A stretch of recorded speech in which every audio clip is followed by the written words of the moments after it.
Can you please look up this site? See if we can figure out something.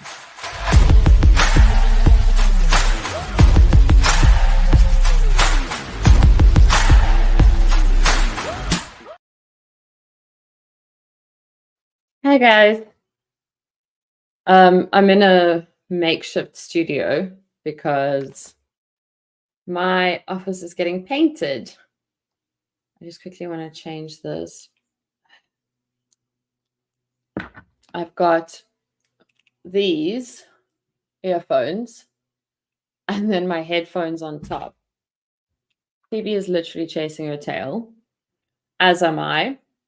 Not loving that I put this there because that line is not making me happy, but it's okay. Silly cat.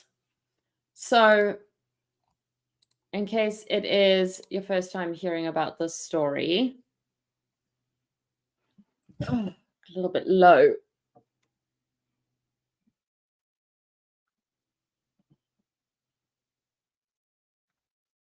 Is that better? Can't tell if you're a touch off center there. If it's your first time hearing about this story, this is Dee Warner. So his wife went missing in 2021 in April, and her body, or her in general, hasn't been found. And he is the prime suspect / is the only suspect because she left everything behind, absolutely everything. And then on top of that, they had a very bad relationship, and she had been saying that she was going to leave. And the ex-brother-in-law, he had some hand in putting tracking devices on her car, so Dale knew where she was all the time. There was some kind of situation. I actually wanted to go back and listen again because I feel like when I was thinking it through yesterday, I was getting kind of confused about what the daughter said in relation to some employees had told Dee that Dale said she was on Xanax all the time. If you heard that part and you know what I'm talking about, please let me know, because it's really like I should have gone back and listened, but I don't want to do that now and then everybody has to go back and listen. That is weird. I just checked. This live isn't showing up in my studio.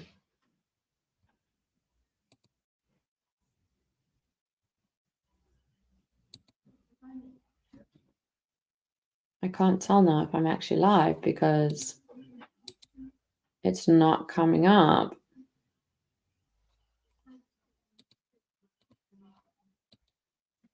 Oh dear. Okay, well, I'm going to keep going because it'll probably be up on replay without me having to edit anything. I just want to double check outside of my studio what it looks like. And by my studio, I mean YouTube studio. Sorry. Just want to make sure that I'm not like going to have to repeat myself. Just turn this down. Okay, awesome. It is showing. Thank goodness. That was concerning for a little minute there. Okay, so we are now on our day 2, but it's not day 2 of court. Let's just go here. I'm also working on the desk that was delivered broken. And it is cool because it folds up. So I could just fold it up and bring it in to our bedroom. But it is a little wonky. And I don't know if that's just me being picky or what the situation is. Who did we stop at?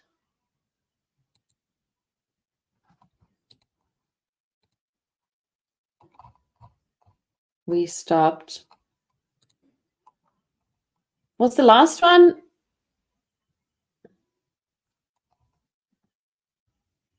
I think the last one we watched was the forensic lady.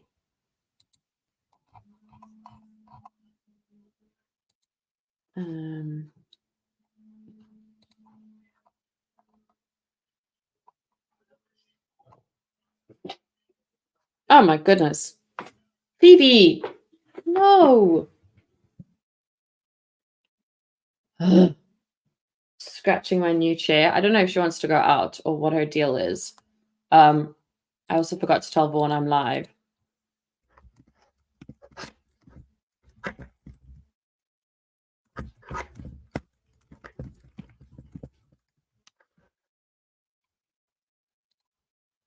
Okay, now that that's sorted, we are on engineer for General Motors.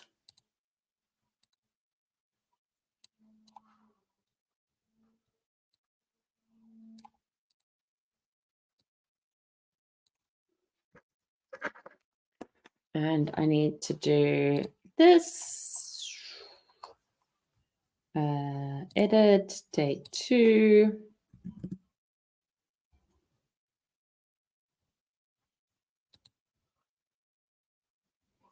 Okay.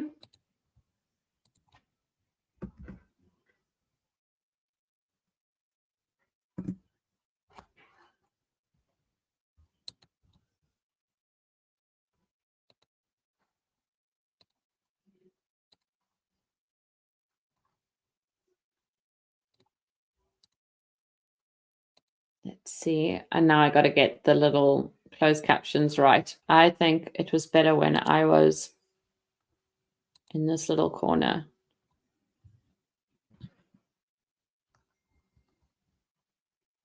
Even though you can't really see me.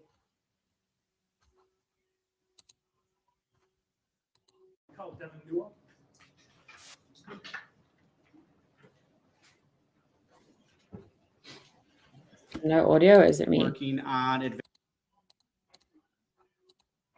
Mr. Newell. Not the one prepared. Why do I have no audio? as I mentioned, as a senior technical expert.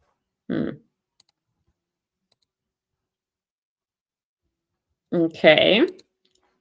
Slight change of plans. We're going to stop sharing for now. I need to figure out if it is that or if it is me. So I'm going to go.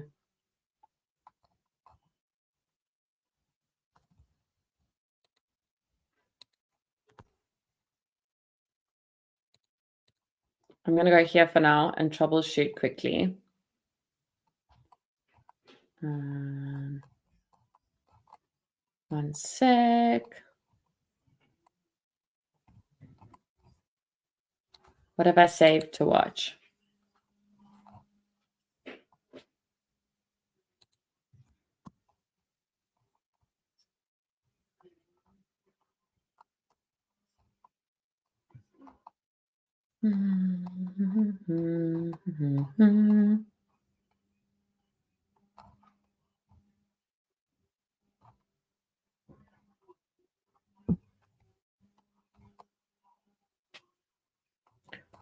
I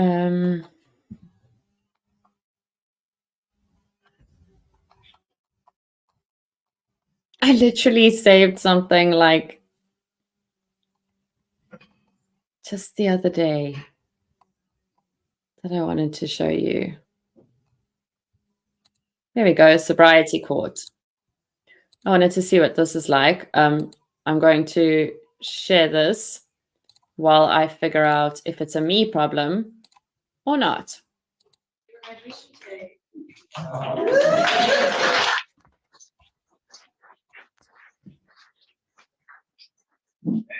even ask anybody. You just jumped in right away. So,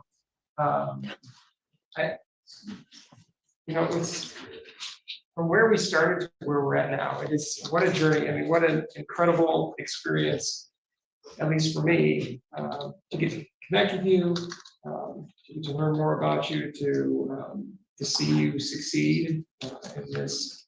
Certainly you had to work through a lot of stuff.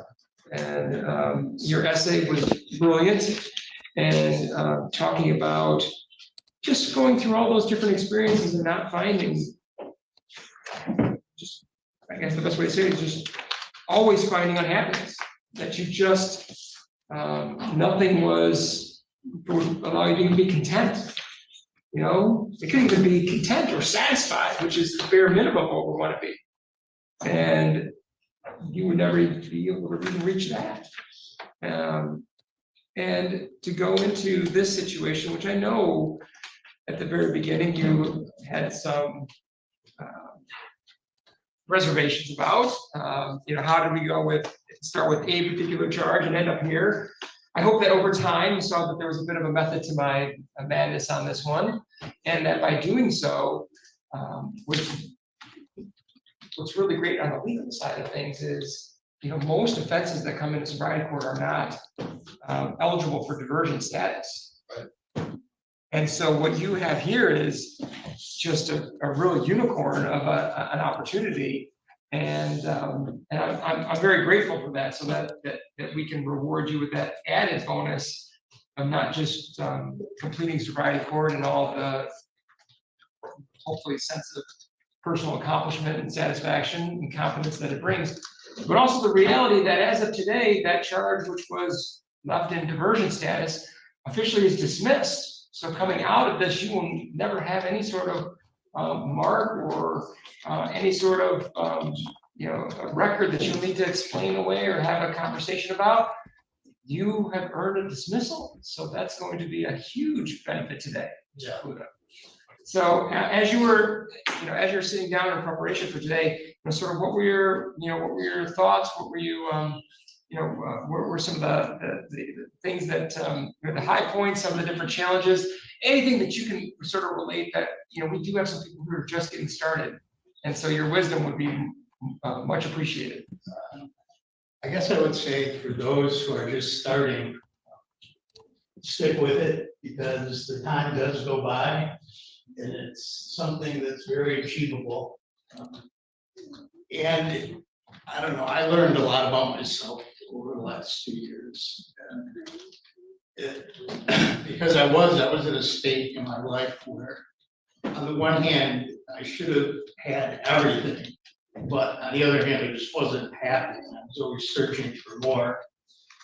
And it was a good reset point. That's the best way to describe it. It was sort of pushing a reset button. I had to just reevaluate everything that was important to me, and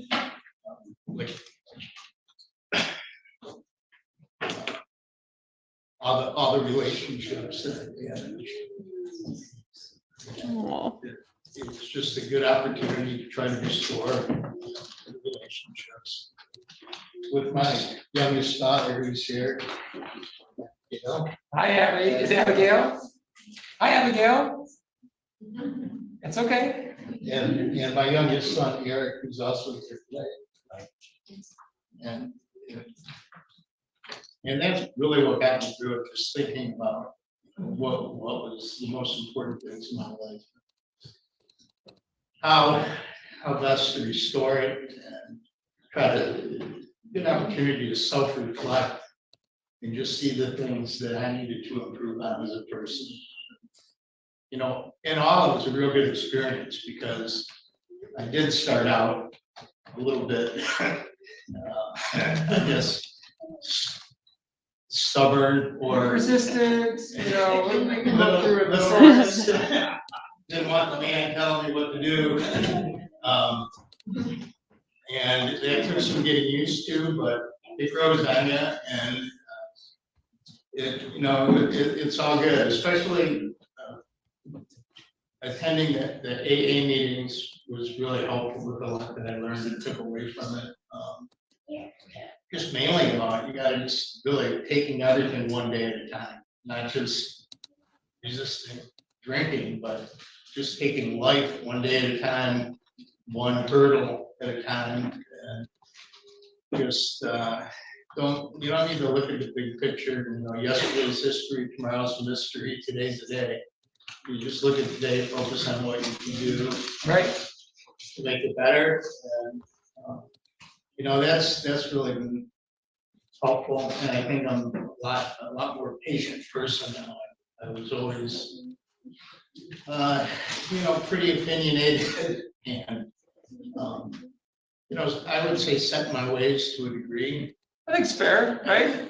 Set his ways. What do you think? You guys know better, even better than I after 2 years. Yeah. But no, I try to be more open-minded, and it's taught me a lot. You smile more, and it's easier to smile. You are more confident. You're more at ease. Like it's really incredible when we say transformational and things that happen here. Like now, some of it is in what you say and what you do, and some of it it's who you are. Like you can't help yourself. You just, you know, you have made so many significant changes that there is no other way to be. You've made a choice. Yeah, and yeah, everything's back on track in my life, and no, I appreciate it. Really, it's been a good experience. I'm so grateful. Eric, thank you so much for being here. So what have you thought about what you've seen from your dad during these last couple of years?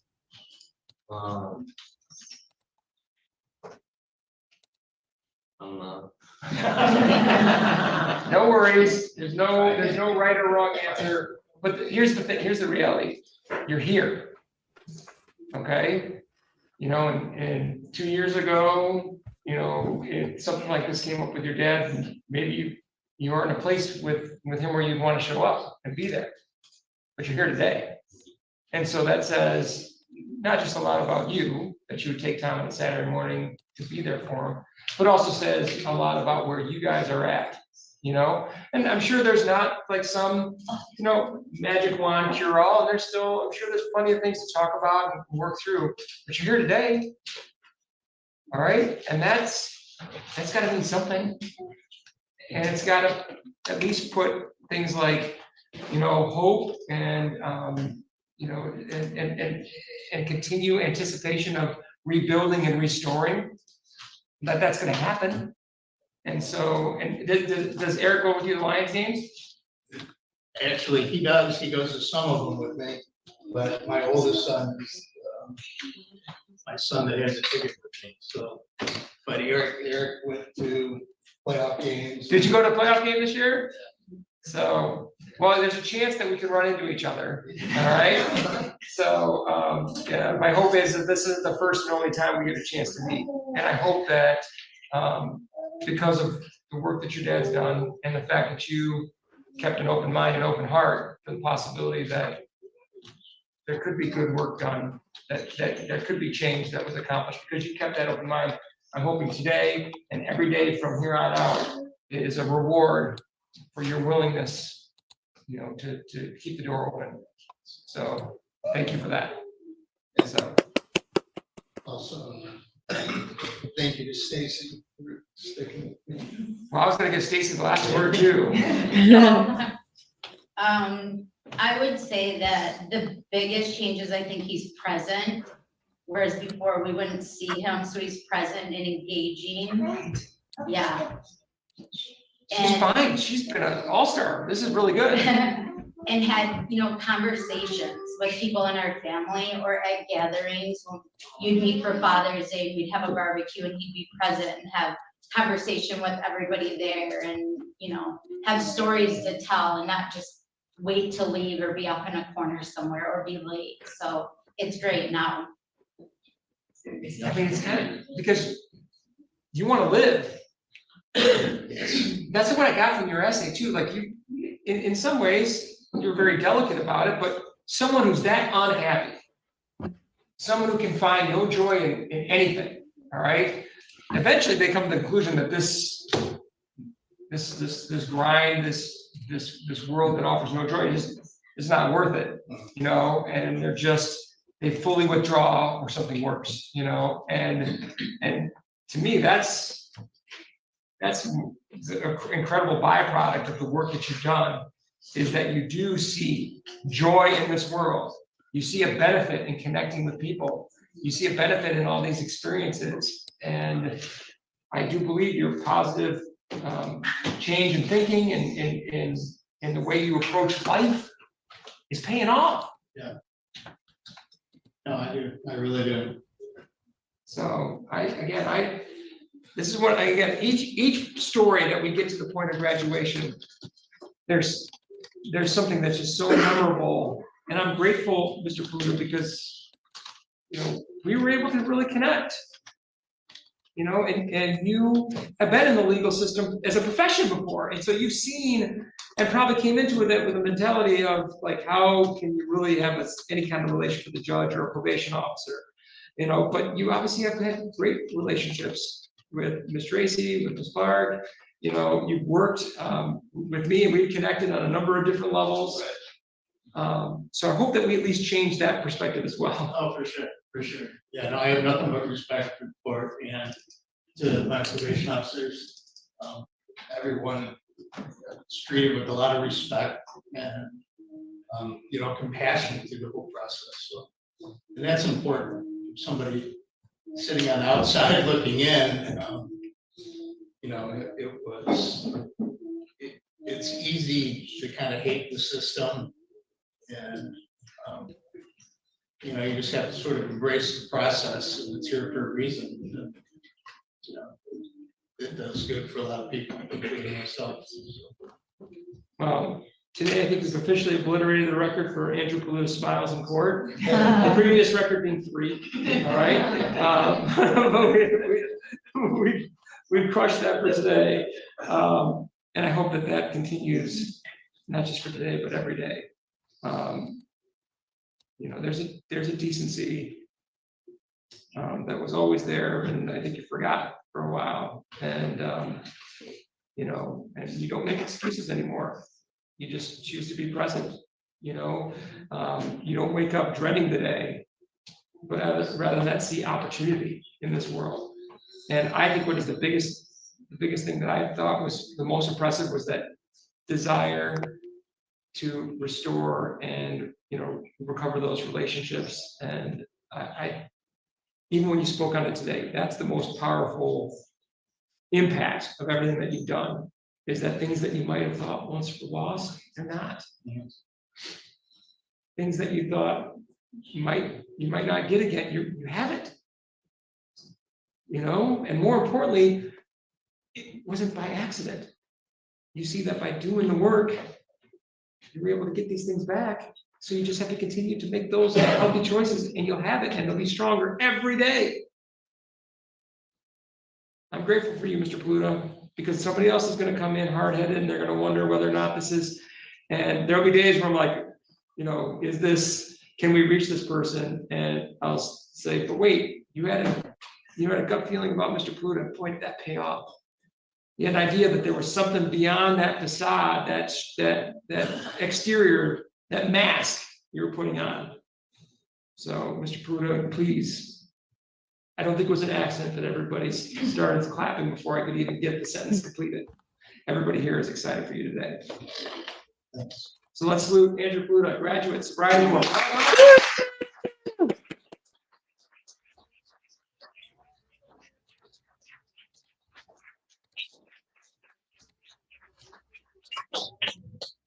Good job.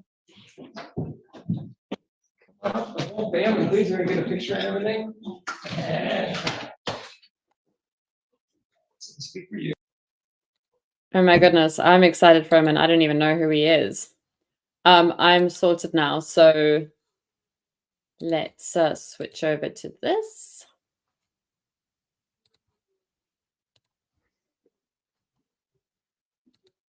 How's that view? You can't see anything.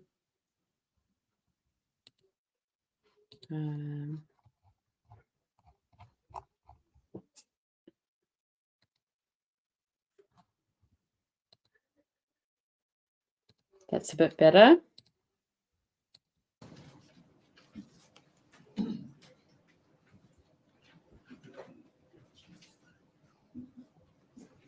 Raise your right hand, please. You swear to tell the truth, the whole truth, and nothing but the truth, so help you God. I do. Have a seat, speak directly into the microphone. Please spell your first and last name. Devin, Devin, Newell, Newell. Good afternoon, Mr. Newell. Good afternoon. Please tell us where you work, I work at General Motors. okay, and what do you do for General Motors? I am a senior technical expert working on advanced driver assist systems. Do you have any interaction in your job with the OnStar app? That's correct. In my role as a senior technical expert, I investigate field performance of our vehicles, understanding how our advanced driver systems work in the field. And as a portion of that job, I do look at data collected through the OnStar services available for the vehicle I'm looking at. Yes. Okay, and if GM gets a request for records relating to particular OnStar records, would that request come to you? No, it would not come to me. I'm an engineer. Okay. My understanding is that request would come in through our legal staff, who would, respond to the search warrant appropriately. Okay, would you be involved in the preparation of any records that were requested? No, I would not. Okay, and how would that happen? How would they be prepared? Again, Objection as to if you know. personal knowledge, if Yep. he's not the one preparing the records. Correct. Okay, Yep, thank you. sorry, if you know.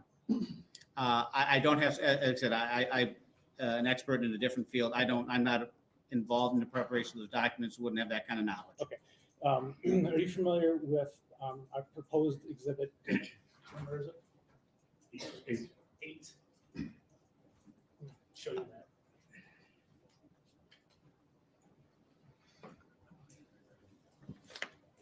Are you familiar with those documents? Yes, I am. I'm familiar with these documents, these specific documents, and these are type of records I have looked at and reviewed in my role as a technical expert. Okay.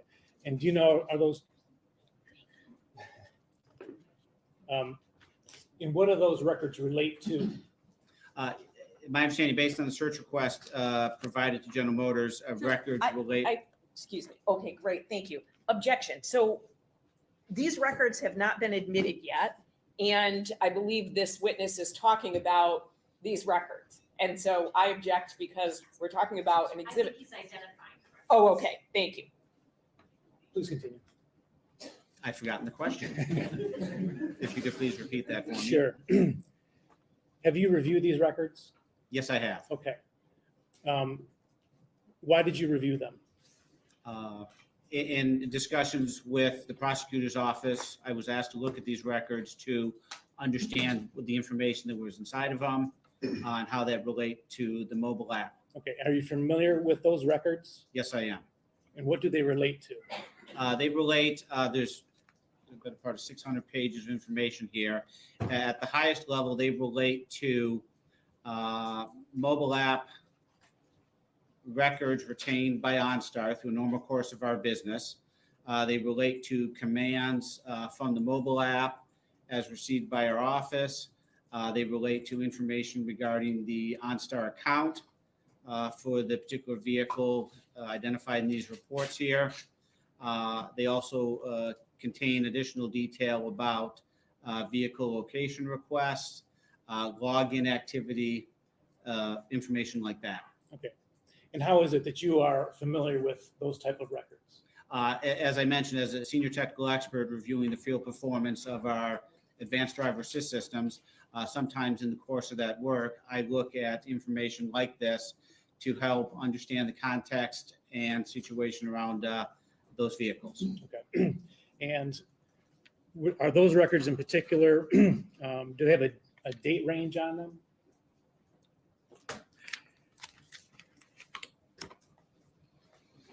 I'm looking at a page with a number 0001 at the bottom.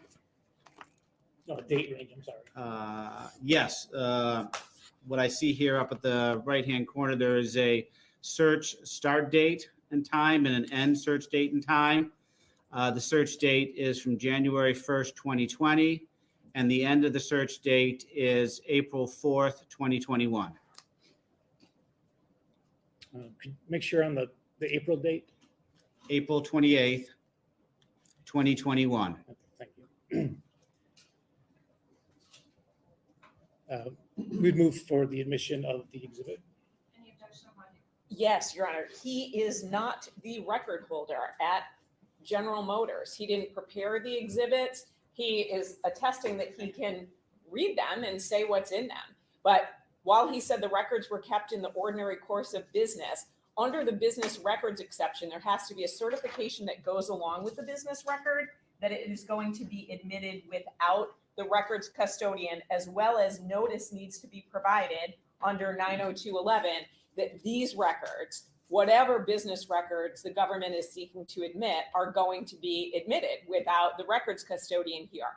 Then if the defense objects, we can potentially have a hearing about it and then want the records custodian here if the court orders that.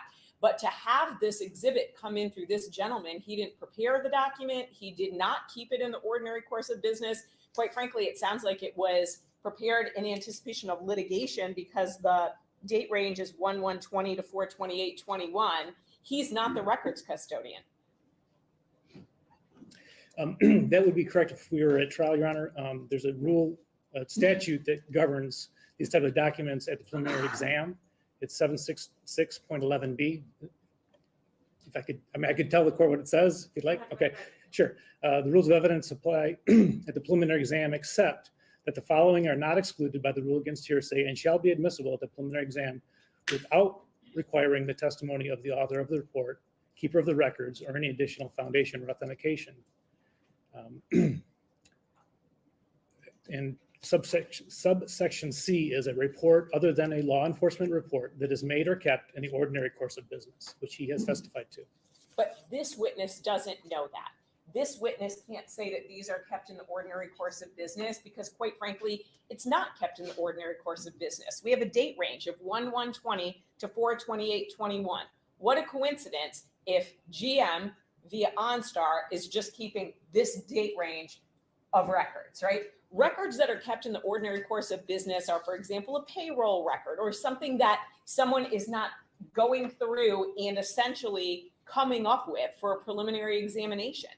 And that's what happened here. They got a subpoena. They came up with, someone did, a report for a particular date range with particular data to get these records. And then they're trying to get in, I guess, an interpretation of these records through this gentleman.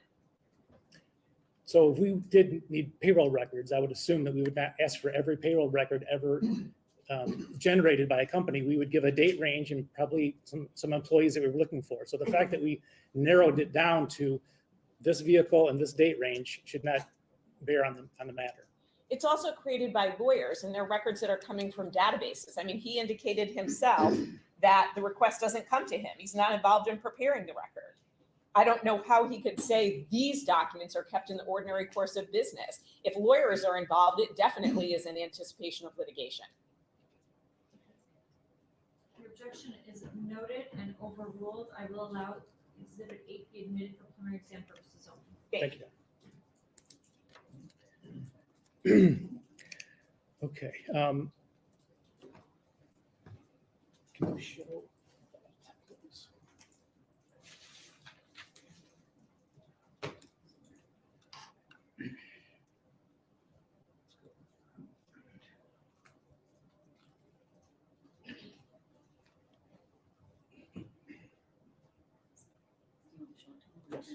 Showing you what's been marked as people's proposed 32.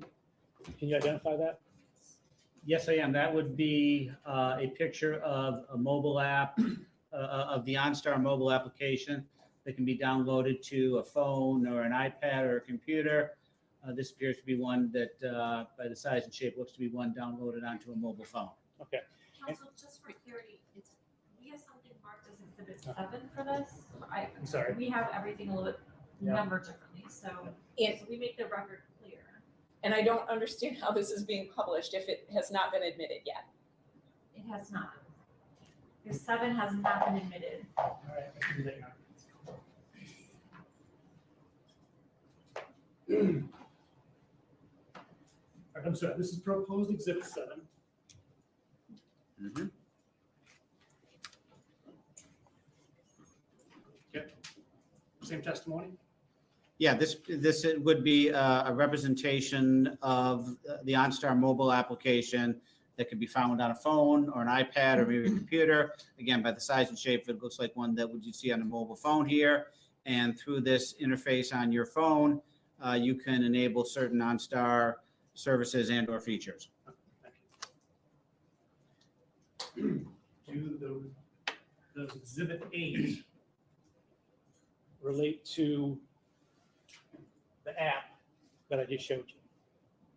Yes, this information here, as a user uses this app and does certain functions, that information would be stored in our servers and our databases, and we published in these reports here, and would document some of the interfaces between the mobile app, the user, and the OnStar services.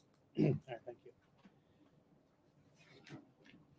So what kinds of things, well, actually, first, can I admit people's proposed exhibit 7? May I voir dire the witness? And is it Mr. Newell? That's correct. Do you know where that photograph came from? I don't know the exact origin of that photograph. Do you know whose phone it was?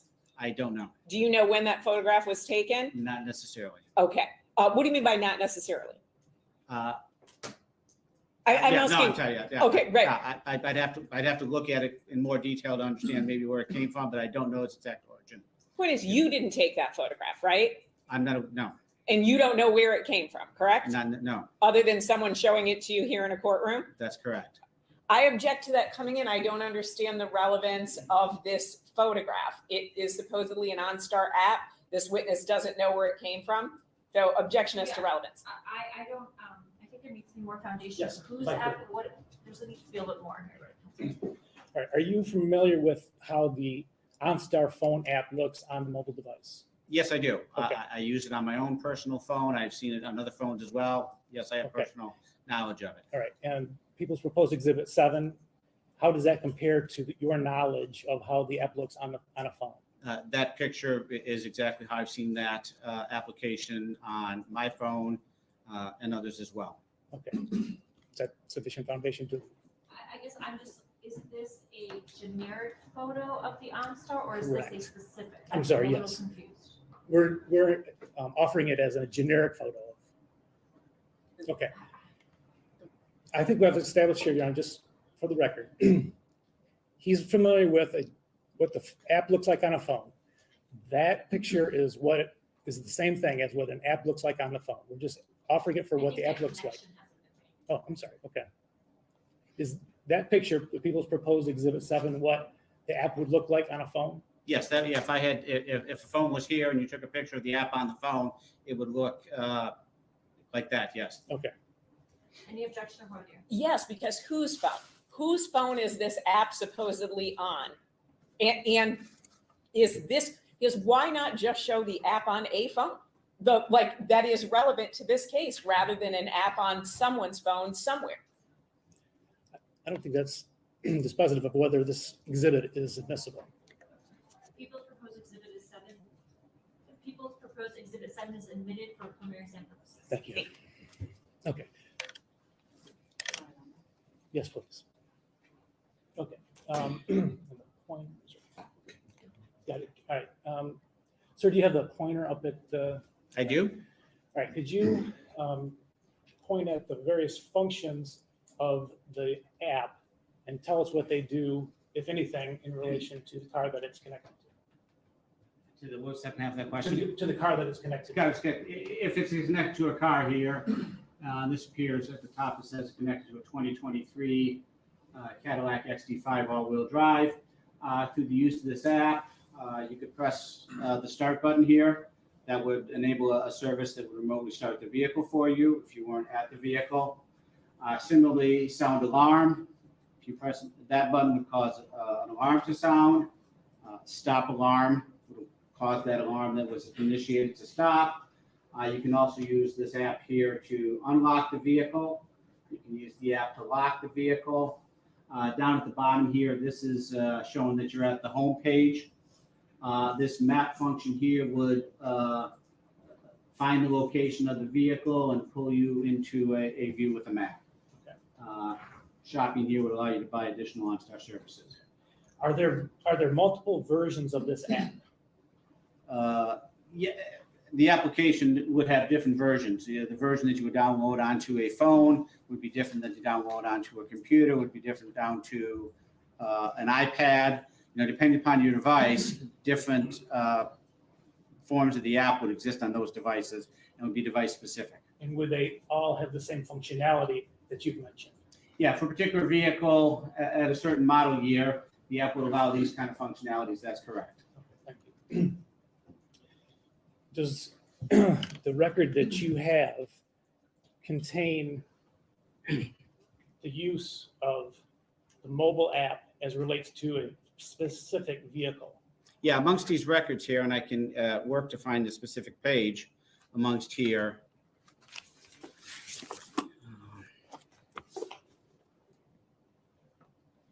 I'm looking at a page titled SRT 100 OnStar Records Request for Branded App Vehicle Commands. Can you let us know the page number, sir? Yeah, I'm going to read what I believe is a Bates number at the bottom for you. And just the last 3 digits or 4 digits, 0176.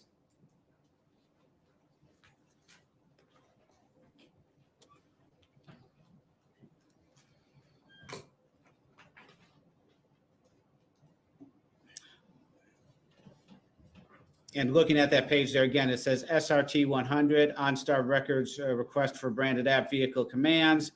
And this report here, it's 82 pages long with a search date start of January 1st, 2020. Search date end time is April 28th, 2021. This report includes the vehicle identification number, the VIN. I know that VIN, I looked it up in our system. I understand that to be a 2016 Cadillac Escalade. A couple columns here. There's a request start time, which shows the start time a request was made. There's another column that indicates the request type. And there are, having looked at this previously, there are requests for vehicle location inside of here. There are requests to get vehicle data inside of here. And there are requests to unlock the vehicle inside of here. Okay. And do you have any information in those records on the owner of that vehicle?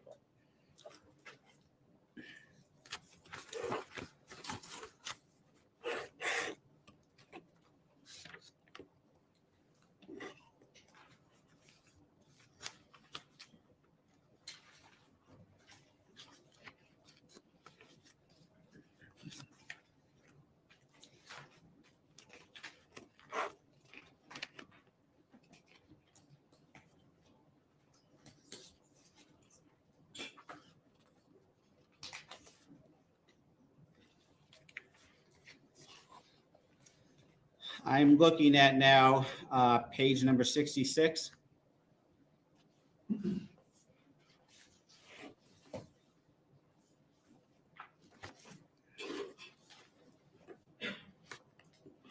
The top of that page says SRT 040, account details, post 12, February 12. It includes the same VIN number that I referenced before, as well as the same start and end date. I know this report to be account information regarding the account holder. It shows an account number, and it shows the account owner here. 2 names are listed, Dale Warner and Dee Warner. So they would be the owners of the OnStar account. It does not necessarily provide information on the owner of the vehicle. Okay. Does it say what kind of vehicle the app is linked to? On this report here, it provides the VIN that we did the search for. That's the same vehicle identification number for the 2016 Cadillac Escalade that was on the previous report. All right, so it's a Cadillac Escalade, and the account is in the names of Dale and Dee Warner. That's correct. Okay. Hey, Donald. Think you're new. Also, hey, Jen. Nice to see you. So could you refresh us one more time? So per those records, does it contain how the app was used on the car?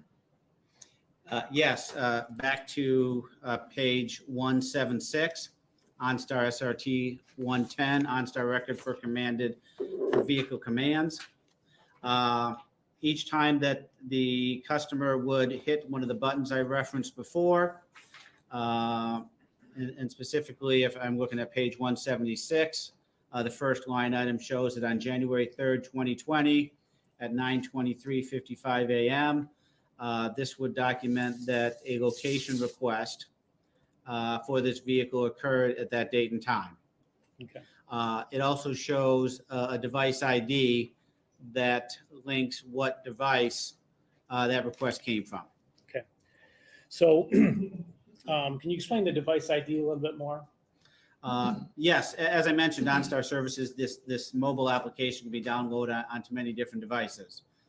When this app is downloaded onto a device, General Motors creates a device ID for that. It's our own unique device ID. And then we link detailed information about the device that you have as well. Okay, so does that ID number change every time that device logs on? No, once you download the mobile app onto the phone, every time you use it, it would have that same ID.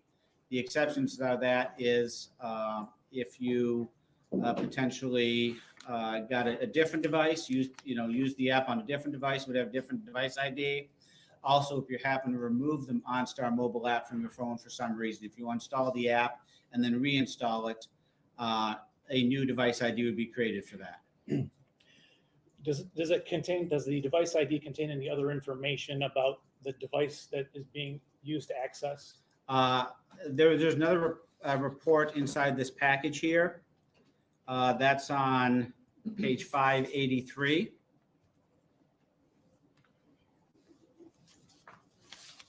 I think that might be close to the last page, or it's page 583.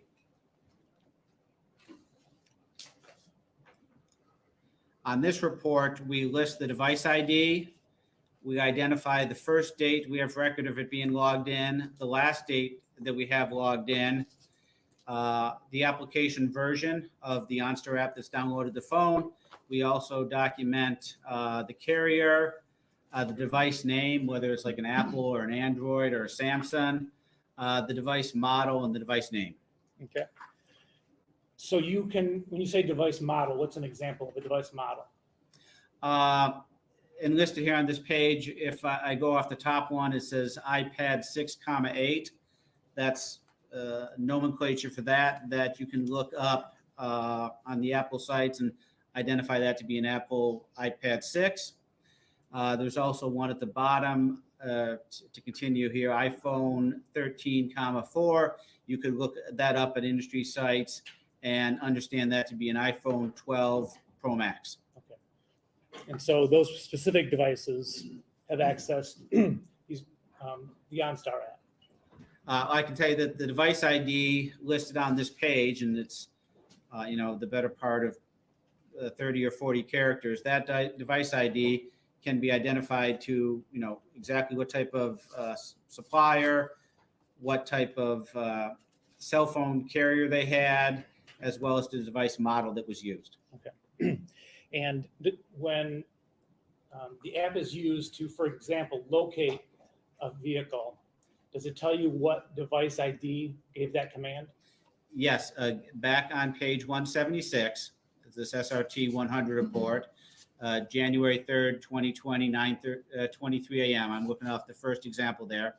It shows as device ID, I'm going to read the first three characters for simplicity, 5BC. That's the device ID where a vehicle location request was made at the time mentioned here. Okay.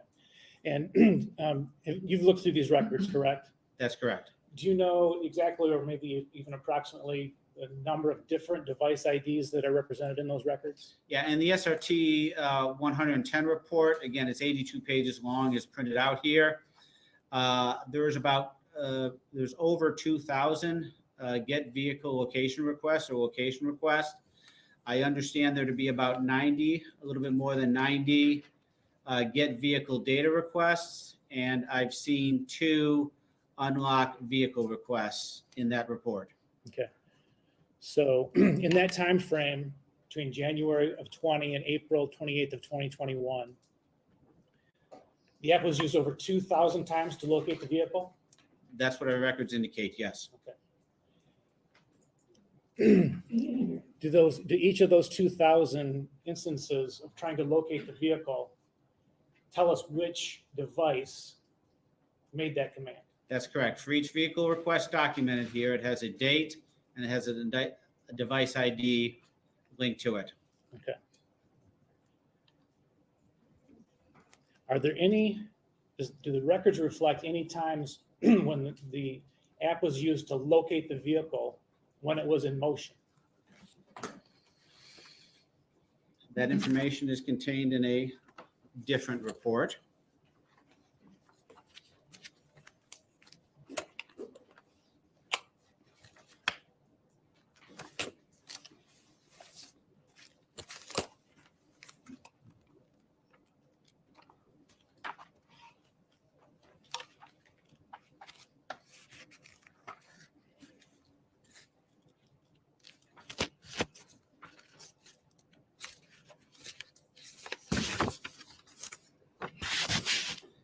The page number for that is 98098. At the top of it, this is SRT OnStar records request for branded app.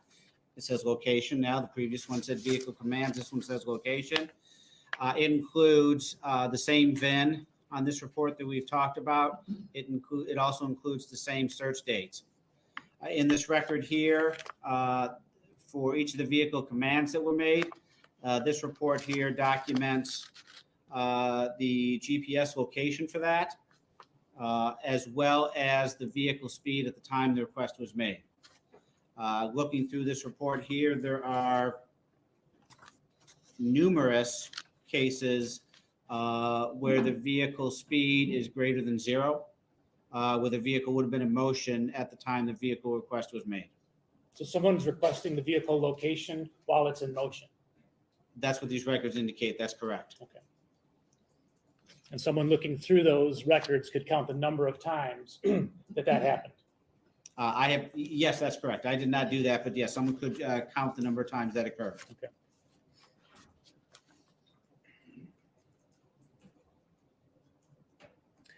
Is there an email address associated with the account that a user would use to set up the account?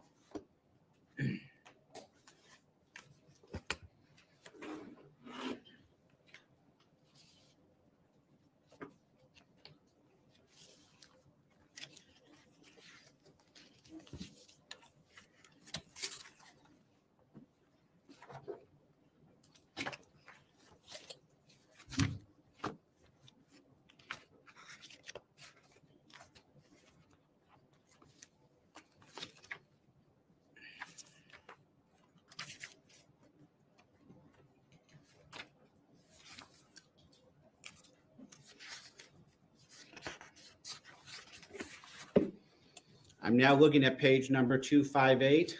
Again, 258. At the top of this report, it says SRT 120, OnStar records request for branded app. It says login activity. Again, this page includes the same VIN that we've discussed in the past, as well as the same start and end dates for the searches. This report generally shows when the mobile app was logged into. It'll show you whether it's a new login or when they used it, it was previously logged in. There is a username associated for that, and that would have an email. That's correct. Okay. And what is the email that's reflected? WARAG@me.com. Okay, thank you. Now, taking you back to the app itself, is it possible to just brush your finger on one of those buttons and activate that process? Objection, speculation. If you know. Thank you. Having used the app on my own phone here, the buttons, the start button, requires like a 2-second press or hold. I don't know if it's 2 or 3 seconds, but it requires what we call a press and hold to cause it to activate there. Okay. What about the unlock feature? Same concept there, where a press and hold for a second or two is necessary to cause that to occur. Okay. And does the app run do any of these contacts between the app and the OnStar, do they run in the background or are they user activated? Does the All- user have to take an action or does something run in the background on the phone? Well, I say that the vehicle commands that we recorded here on SRT 110, again, page 176.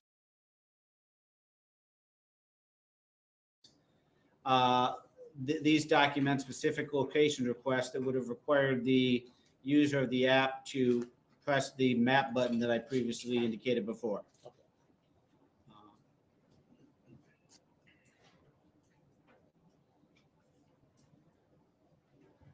Can you tell from those records in March of 2021, what kind of device was accessing the location data?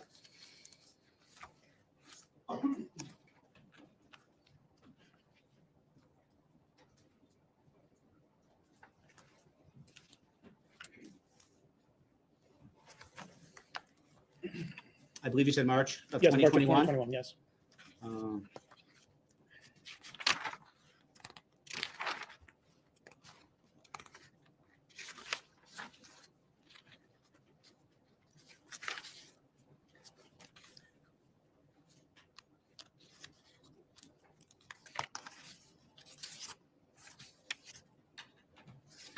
For the March 2021 time period, I have about 4 pages of vehicle commands, starting on page 251 through 253. Looking at the device IDs over that time frame, I see 2 different device IDs being used during that time frame for the month of March. Okay, and what kind of devices are those? The first device ID, it starts with 3ED on this report here. If I then cross-reference it to the information on page 583, that would 3ED on this page shows it to be an Apple iPad 6 on using Verizon. Okay, what was the other device? The other device ID starts with B8E. Cross-referencing that with the information on page 583. That is an Apple iPhone 12 Pro Max using Verizon as a carrier.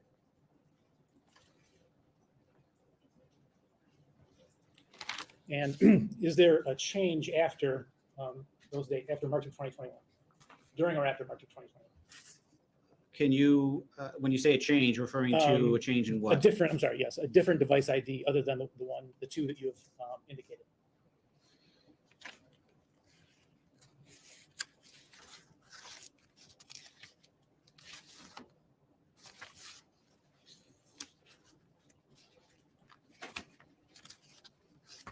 Looking through the information from page 251 through 257, that shows from March 1st through and the last entry is on April 25th of 2021.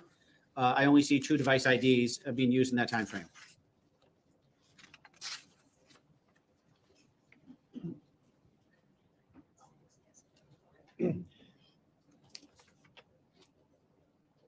So the device ID that starts with 3ED, is that intermingled? I'm talking about, again, the March 21 into April 2021 timeframe. Is there a switch from B8E to 3ED, or are they intermingled during that timeframe? I don't see intermingling of the data from, again, in the time frame of March 1st. 3ED is used through March 4th. And then starting on March 22nd, the device ID that starts with B8E is used exclusively after that time. And that the B8E is the Apple iPhone 12 Pro Max. That's correct. Okay, and so that started being used on March 22nd. Yeah, our first recorded use of that phone was on March 22nd, 2021 at 7:16 to get vehicle data and at 7:17 to get vehicle location. Okay, so these records also do say not only the date, but the time that the function was performed. That's correct. Okay. You mentioned earlier that there were 2 unlock requests during this period, correct? That's correct. All right, when were those? Page 253, March 25th, 2021 at 8:37 p.m. There's an unlocked door request. A second unlocked door request occurred on April 25th, 2021 at 7:08 a.m. Sunday morning, April 25th, 2021 at 7:08 a.m. That's correct.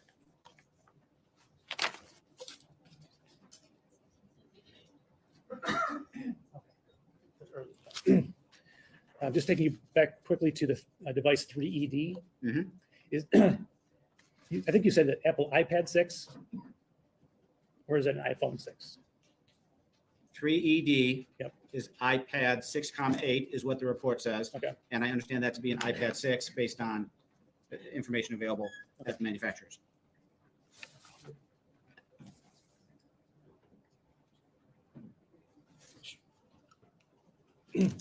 What is the device, if you can find that in the records, that was used before 3ED?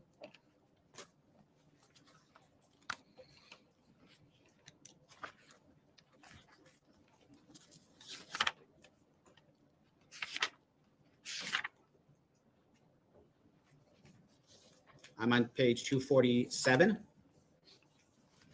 And I want to make sure. On February 8th, 2021 at 8:51 a.m., there's a get vehicle location request. And that device ID starts with 5BC. What kind of device is that? Cross-referencing to page 583 again, 5BC is a Apple device here is 7,2. I understand that to be an iPhone 6. The carrier for that is AT&T.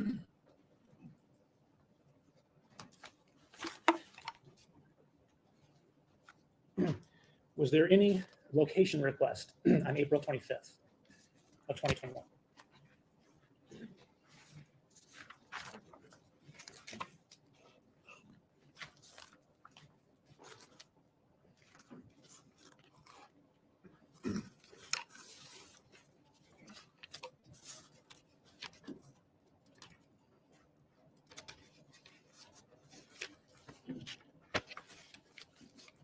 I'm referencing page 175, SRT 100, OnStar Records request for branded application. We did a search that included January 1st, 2020 through April 28th. We have no record for location request on April 25th, 2021.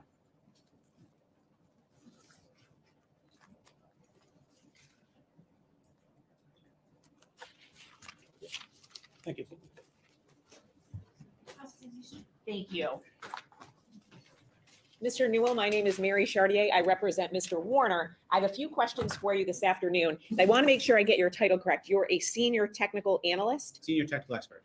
Senior technical what? Expert. Oh, expert. Oh, excuse me. All right. Senior technical expert. I need my glasses to read this teeny tiny type. So I have questions for you. What is the difference between get vehicle data and get vehicle location? Get vehicle location specifically returns the GPS coordinates of the vehicle. Get vehicle data would pull up other information out of the vehicle, tire pressure, diagnostic trouble codes that the vehicle may have, how much oil life is remaining in the vehicle. So when it pulls up the GPS coordinates, does it put it on a map so someone can see where it is? On the mobile app itself, when you hit the map button, it will show the vehicle on a map. That is correct. So if a vehicle, for example, I do not have OnStar, but it sounds great. So you might be selling me on that. So if my vehicle is in my garage and I pulled up get vehicle data, that's going to tell me things like you said, like making sure there's oil in the car, tire pressure, those sorts of things, right? That's correct. Do I have to press a different button to get vehicle location? Yes, you do. Okay. So if my vehicle is in my garage and I want to check to see how much oil I have in there, I would hit get vehicle data, right? I just want to make sure I'm understanding this. The report would show get vehicle data here. That's correct. Okay. Yes, And there would be a button that I would push on the OnStar app. that's correct. And then if I wanted the location of it, which seems unlikely if it were in my garage, but if I wanted to, I would have to push a different button, right? That's correct.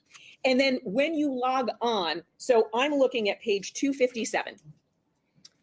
And I'm looking 4 lines from the bottom. And it says April 24, 2021, 6:23:24 p.m. So that's 6 o'clock in the evening, and the 45 would be seconds, right? You're on page 2. I apologize. Give me a second. Oh, yeah, to sure. find Sure, page don't you think? 257. I'm on page- 257. Yes. And your question is, I'm sorry. Sure. So if we look up 4 lines from the bottom, so at 6:23:24 p.m. to 6:23:54 p.m., that is get vehicle data, and that's a success. So someone logged on, got vehicle data, so they'd get things like tire pressure, oil, whatever exists, right? That's correct. Now underneath it, it says 6:23:45 p.m. and 6:23:48 p.m. That was specific get vehicle location. Correct. So OnStar, for example, is recording every button that's pushed, not every time the app is accessed? It records both of those. Because the question that I have, for example, is get vehicle data encompasses get vehicle location, and this is just one example of that. No, those are two different things. Get vehicle location, if you hit the get vehicle location button, that'll show you the map and where the vehicle is. The get vehicle data will pull up the data that I referenced before. But do you see, if we go the third and fourth line from the bottom, get vehicle location, the timing of that, 45 to 48 seconds in that time period, is encompassed by the line above, 24 seconds to 54 seconds. The first one is the start time, which when the request would have been made. The end time is when the request may have been fulfilled. So you may have two things going on simultaneously. One started maybe before the other, but one may have taken a shorter or longer time to complete. Okay, so I log on to my OnStar app, I press a button, get vehicle data. While that's going on, I can press another button, get vehicle location. It's going to record both of those buttons being pushed, right? That's correct. Okay, and then because it might take longer to get the data, that may encompass the time frame for get vehicle location. Is Yes, that, ma'am. I just want to make sure I understand. And OnStar, it sounds, can do wonderful things, and it can tell you the device that was used, it sounds like, right? Yeah, OnStar would need to know what type of device you're using to make sure you have the right software on it. And again, depending upon the device that you have, a different version of the app may need to run on to be compliant with that device. So yeah, we need to know, we need to understand what type of device you have and record that information off. With all the things that OnStar can do, though, it can't tell you who is actually pressing those buttons, correct? That's correct. Can tell you the device that's being used, but not the user. That is correct. And is that the same with who's driving the vehicle? OnStar doesn't have a little camera while it's looking at you while you're driving, right? No, there's no camera in the vehicle that records pictures of the people driving. No, Right, so you have no idea who's driving the vehicle, correct? that's correct. And when you talked about the app, I had a question for you. So when Mr. McCready showed that photograph and you said that's what an OnStar app looks like, is that what an OnStar app looks like now? That particular photo there was a 2023 Cadillac XT5. That would have been the version of the app on that phone for that vehicle. What about in 2021? Did the app look exactly the same? It may not have. I don't have specific information. And then you said that apps are different depending on the device. Yes, the form of the app would be different depending on the form of device. Have there been changes with the app? So if we look at the time period encompassed by this report, which I believe is roughly 2020 to 2021, and then were there changes to the app within that time period? I don't work specifically on the apps, so I don't know if changes have been made. Do you know if changes to the app have been made from 2021 to now here we are, May 2nd, 2024? Again, I don't work on the app specifically, so I don't know. Can the car be locked with the key inside? Do you know that? So will OnStar let you, so for example, if I leave my key in the car, my car will not lock. It won't let me lock it. Do you know if that's the same with a vehicle with OnStar? Very multi-part answer here. Relative to General Motors vehicles, many of our vehicles have a feature that will detect the fob in your vehicle. And if you've got that feature enabled through your radio screen, it will prevent your vehicle from being, it can prevent your vehicle from being locked. Do you know anything about the vehicle that it's at issue in this case? I know it's a 2016 Cadillac Escalade. I have not reviewed or understand the remote, this feature that we've talked about here, the lockout prevention. Okay, terrific. So if I asked you questions about that, you would not know about that? No, I would not. Because it is not within your purview as a senior technical expert, correct? As it relates to the data that I've looked at here, no. Great, thank you. And I did want to make sure that I am clear. You said that there will be different versions of the app, again, depending on the device. So whether it's a computer, an iPad, an iPhone, all of that, Yeah, there correct? may be different versions of the app depending upon what device you have and how old it is. That's correct. Great, thank you so much, sir. I have no further questions. Very quickly, Your Honor. Just want to ask you, regardless of the version of the app that's on the phone, if you have a record saying that the app tried to find the location of the vehicle, does that tell us something about what is on the app itself? In other words, if there's a location request, do we know that there is a map button on that app? Yeah, in order to get the vehicle location data recorded here, a map type button would have to exist on the app. Okay, so if the app is being used to get location, we know the app has a map button. That's correct. Okay. Again, what we've got here is the SRT 110, page 176. Those are vehicle commands. Those are commands from the branded app to the vehicle. And so similarly, if the app is being used to unlock the vehicle, we know that there's an unlock button on that app, regardless of what version of the app it is. That would be correct. Okay, thank you. No, Okay, so that was boring. This is the only thing, like, in every trial, there will be a point where, unfortunately, you have to watch the really boring stuff. I wanted to see when they go to her, do they show her talking?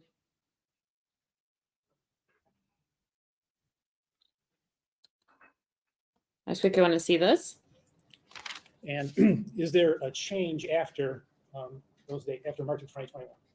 During or after March of 2021? Can you, when you say a change, referring to a change in A what? different.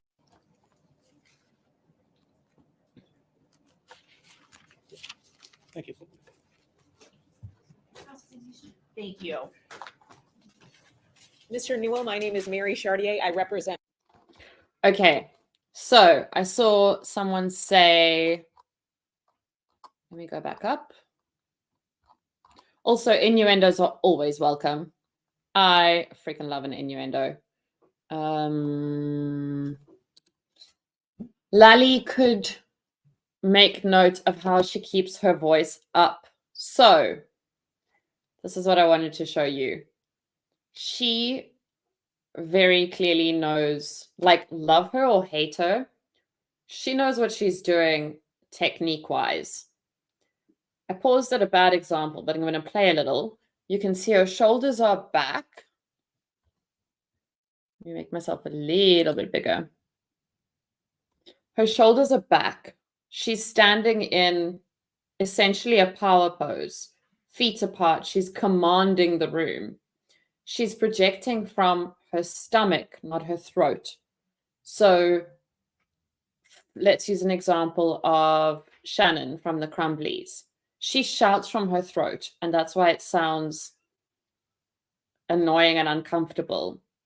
If you shout from your stomach, or you speak up from your stomach, it comes across more commanding. Actually, to make this a teeny bit smaller. Let me actually just show you, and then the other thing is, especially for women, the pitch and the tone is important. But if you just drop your chin, like slightly, it makes your voice deeper. If your chin is like this, you can hear my voice is suddenly like much more annoying sounding. So if you're trying to sound authoritative, you just drop your chin a little bit. Like, think Elizabeth Holmes. If you're in a meeting with people that are intimidating, try and speak from here and see if their attitude changes. And then here's another thing that they taught us in, I think I learned it in radio. I learned it in radio public speaking, but this is going to sound weird. When you sit on a chair, sit down and then manually pull your butt cheeks apart. I'm not even kidding. It makes your diaphragm open up and you speak better from your stomach. If you do a bunch of meetings or talk for a long time and then you find that your throat is sore, it's a good way to know you're speaking from your throat, not your stomach.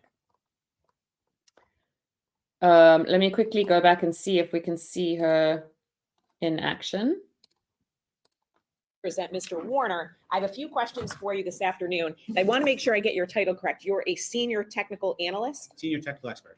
Senior technical what? Expert. Oh, expert. Oh, excuse me. All right. Senior technical expert. I need my glasses to read this teeny tiny type. So I have questions for you. What is the difference between... She also does that very well. Oh, I need my glasses to read this teeny tiny whatever type. she's like narrating, so there's no awkward space, and she does that narration in a different tone to when she gets hectic. So she does it really, really well. Get vehicle data and get vehicle location. Get vehicle location specifically returns the GPS coordinates of the vehicle. Get vehicle data would pull up other information out of the vehicle. All right, from there, they're probably going to just go into only showing him. All right, where did I stop? Notifications aren't going out. I don't know why. Hey, that girl, Angie. I have a burner YouTube channel that I have the notifications on, and I often don't get the notifications. And I'm on, like I've literally hit go live. I'm awake enough to chat. I'm not very awake today. I went to sleep at about 4 and had to be up at 9. I'm struggling. But excuse me, if I didn't have Vyvanse, I would not make it through today. Bug, I don't know if I said hello to you. Jen, I think I said hello to you. Hey, Sharon. Josh, I think I said hello to you. I love seeing lots of us here too. It makes me so happy, but it does get quite hectic. Full house in the gallery. Also, if you didn't know, then I am also working at the same time for some of it. So if there's like a bunch of messages and I miss them, don't worry. I will try my best to go back up to where I ended and go through them. Oh, Mel, I hope everything's sorted today. It's always like, it's bought a car in less than 24 hours. Banks closed. My phone broke, so bought a new phone. You know, if it's going to be, it's got to be 3. So celebrating summer solstice. Well, Sharon, we are celebrating winter solstice tomorrow, I think. We don't do any kind of clock turning forward, backward. Our clock stays the same. But I've actually, for the first time ever, adjusted my working clocks. So instead of working from 9, because I struggle in the morning, like I'm not a morning person, I'm a night owl. I now start at 10 and then work later. And then I might do like a 2-hour lunch and work an hour later. Because I feel like I get a bunch of focus at around like 4, I get a little boost. So I'm trying to work with that.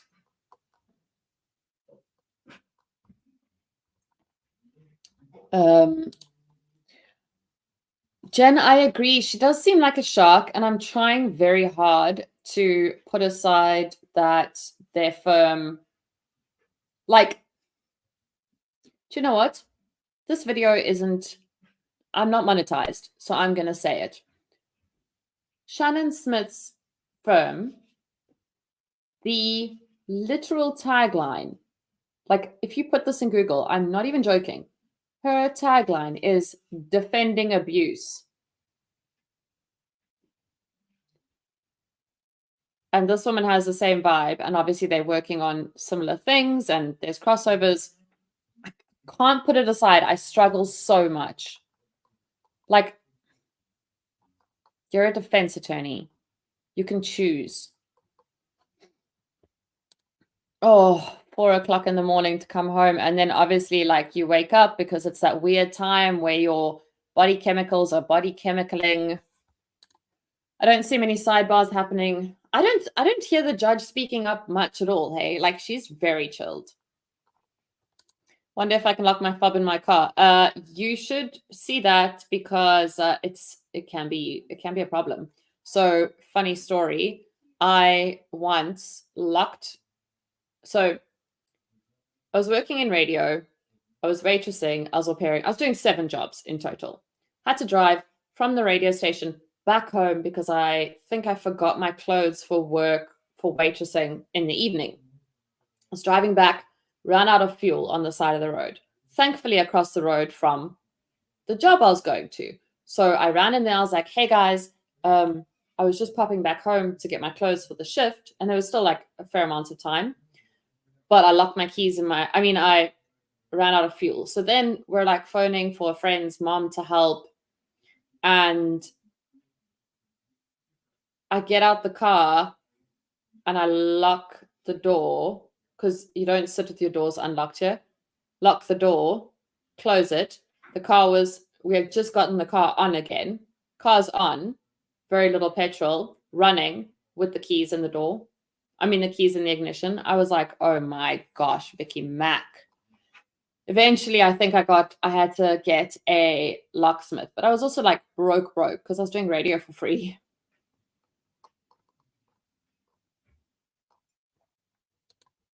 If you have a phone, why would you even need OnStar? I think so that if your car gets stolen, if you get kidnapped and your phone is taken. So trackers here are common for car theft. Diaphragm, that's the one.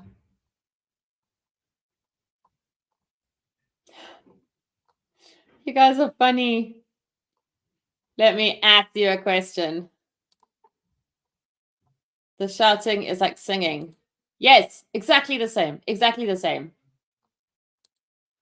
Marsha, there is a summary in the description. Oh, thanks, Edie. And that pretty much sums it up. Yeah, I actually have been meaning to give like voiceover tips or like general speaking tips, because some of it's really good to know just for general, especially if you have, like, I know when I used to work with middle-aged white males, to be honest, I would have to think about absolutely everything because I was being presumed less intelligent, but like from default. Double entendre, double entendre. What even song is that one? I'm not meaning double entendre is a song. I'm meaning what song is my brain singing that says double entendre. Double entendre. This is exactly it. And you know what? I don't care if once I'm monetized, this video gets limited ads. I don't care. I've been wanting to say it for a long time because you could have had a better tagline at least. Well, Steve, maybe you should.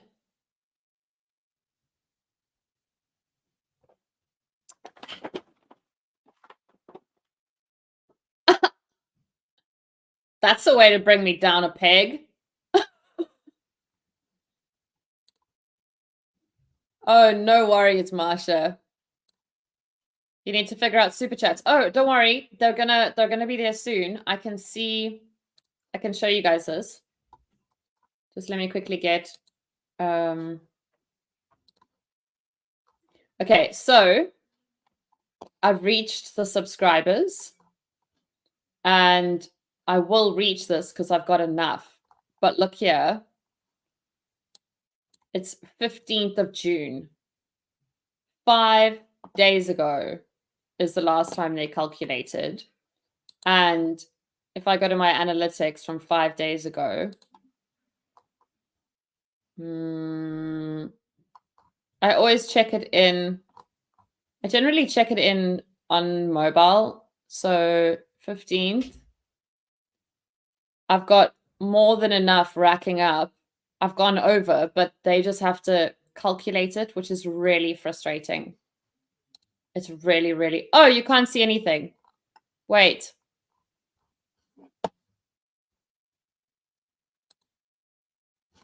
Okay, so you can see here's June 15th. I've got enough if you add all of those up.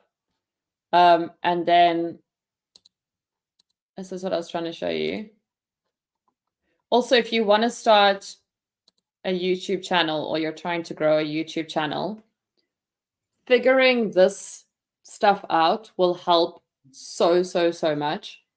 Like some basic things like the click-through rate will tell you whether your thumbnails or titles are doing well. Like that kind of thing it helps so much to know.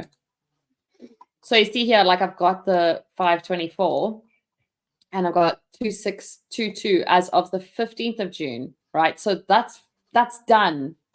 And then when they wake up, Then I'll get supers, memberships, and shopping, which I've been brainstorming some merch just for funsies. You know what? I tore the paper. Maybe maybe I'll make some merch that can be donated, but I guess it depends on, I'll have to figure out how taxes go with that. Okay.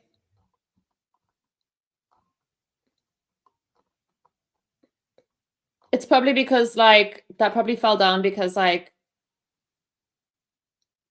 of patriarchy doesn't want me to thrive.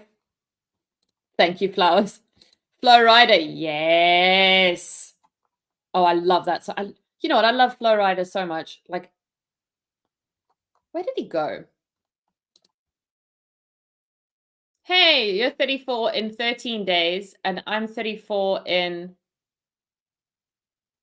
33 days, I think.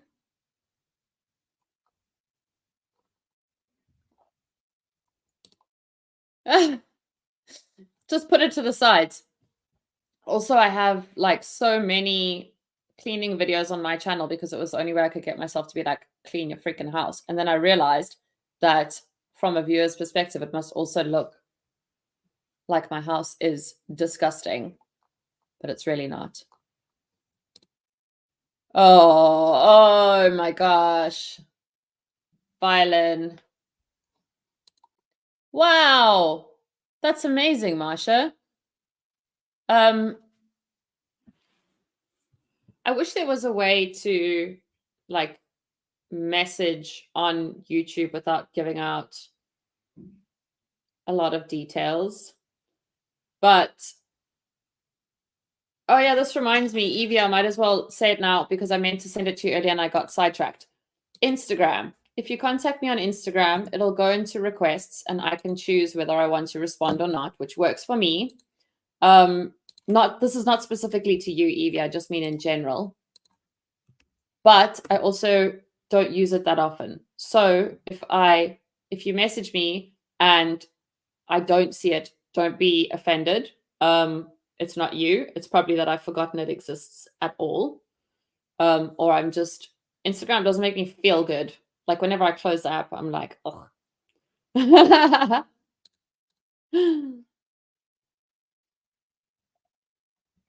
Well, Evie, if you can get me another one of these, I need a Cambridge cup like this in this exact size. Then I don't know, some kind of VIP platform. I got it from a charity shop and it's just like tea tastes so good in it. What date is your birthday? I'll make a note. I think it might be a weekend this time. It's 23rd of July. No, they said yesterday. They said they were doing something. There's 2 fun court things happening on my birthday. Okay, before we go back to the next one and I go back to work, I need to update you. Here's some exciting things. 1, I have a Judge Boyd trial. Saved, locked and loaded, ready to go. 2, I have Oscar Pistorius, locked and loaded, ready to go. 3, Susan Morales, locked and loaded, ready to go. I think that I might also have some kind of put together pieces of Middleton, Judge Middleton, landlord tenant, but I need to see how many hours of editing it's going to take. Because it's not the kind of thing we can just watch like this section of a video, this section, like it's going to get too messy. A life-size screen.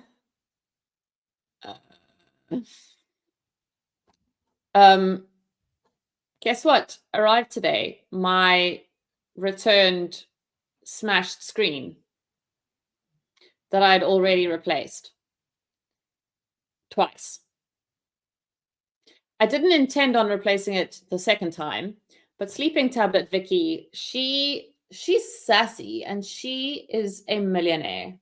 Sleeping Tablet Vicky finds like luxury holidays And like sometimes she buys groceries that I didn't even remember we needed, but we did. And sleeping tablet Vicky must have had sore eyes because she ordered a computer monitor and then couldn't understand why a computer monitor arrived the next day because she didn't order one. So, yeah. Okay, where are we going? Who's next?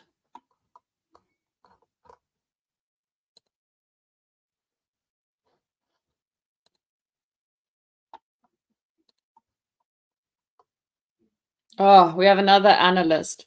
Should we? I know this is going to be a little naughty, but the next one is another cell phone analyst. And after that is the massage therapist. Do we just skip to the massage therapist and go back? Yeah, so I take Ivadol, which is, I'll tell you now. I think it's Zolpidem. Is that it? Zolpidem tartrate. It's a big one. Oh no. I look altered. I literally look like when I used to be drunk, Vicky. And yeah. Okay, everybody wants to skip. Let's do it. Oh, not you. Sorry, you're not.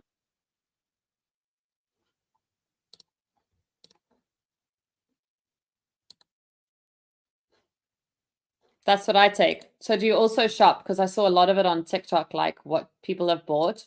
Some people have bought like full weird outfits. Also, I'm not going to say serviced because I'm not going to say who serviced her. Let's just say Dee's massage therapist.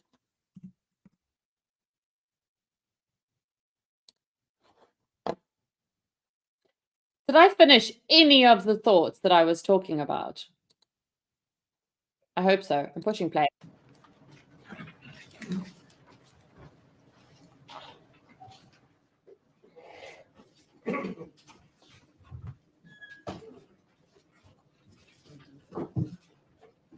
Raise your right hand, please. Do you swear to tell the truth, the whole truth, and nothing but the truth to help you God? I do. Please be seated. Speak directly into the microphone. Spell your first and last name, please. Stacy Brody, STACEY Good morning. Hi, Ms. Brody, what's your occupation? I am a massage therapist. How long have you been a massage therapist? 10 years now? Were you, so you were doing that in April of 2021? Yes. And where were you employed at that time? Clinton Chiropractic. Is that just a chiropractic office? Is that a doctor's office? What, just a It's massage? It's chiropractic and wellness. So we do chiropractic, massage, and laser treatment therapies. Okay, and in April of 2021, how long had you worked at that particular location? We've been there 8 years in November. So 5 years or 3. Did you know Dee Warner? Yes. How did you know Dee? At first as a client and then as a friend. At what point in time did you meet Dee? Probably within the first year of employment. She was already an established patient of Dr. Shenneman's. Okay, so when you say as a client, what do you mean? What are you referring to? I treated her with massage. Can you explain what you mean by you treated her? What were her problems? Lots of neck pain, headaches, some upper back and shoulder pain. And you said you also became to know her as a friend. Is that accurate? Yes. Okay. How often did you see Dee in the capacity in the office? For the most part, it was once a week. And did you see her outside of the office? Yes, a few times. Do you recall how many times? No. Did you ever have phone conversations or text messaging with Dee? Not text because I didn't have a cell phone at the time, which she thought was hilarious. But we have had phone conversations and we would message through Facebook. And did your office or did you prescribe Dee any medications for the treatment of her neck and back? I do not have the capacity. That's not within my practice to prescribe. And I don't believe Dr. Schoenemann did. to speculation. Yep. That's what she did.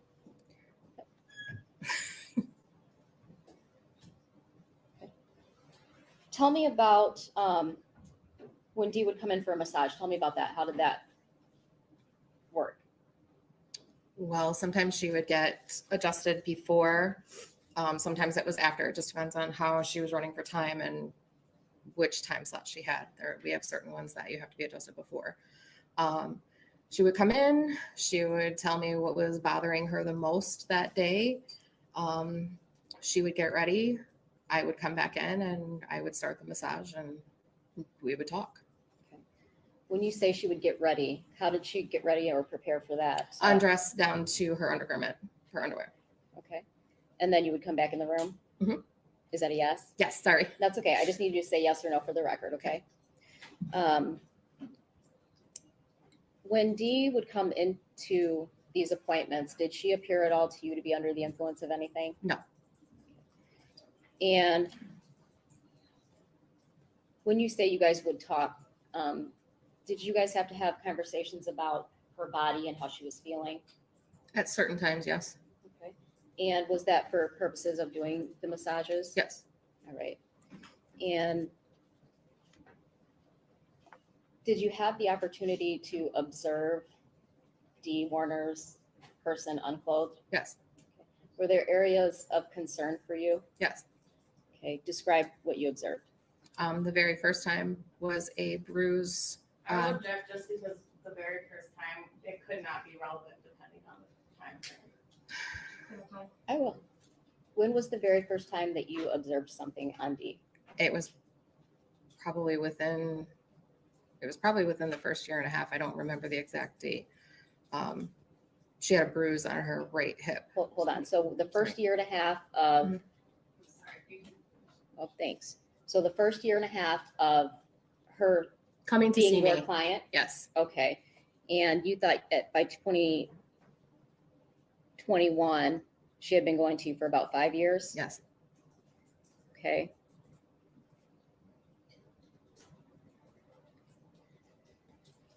So I don't want to put words in your mouth. Would it be around 2018, 2019 that you saw the bruising?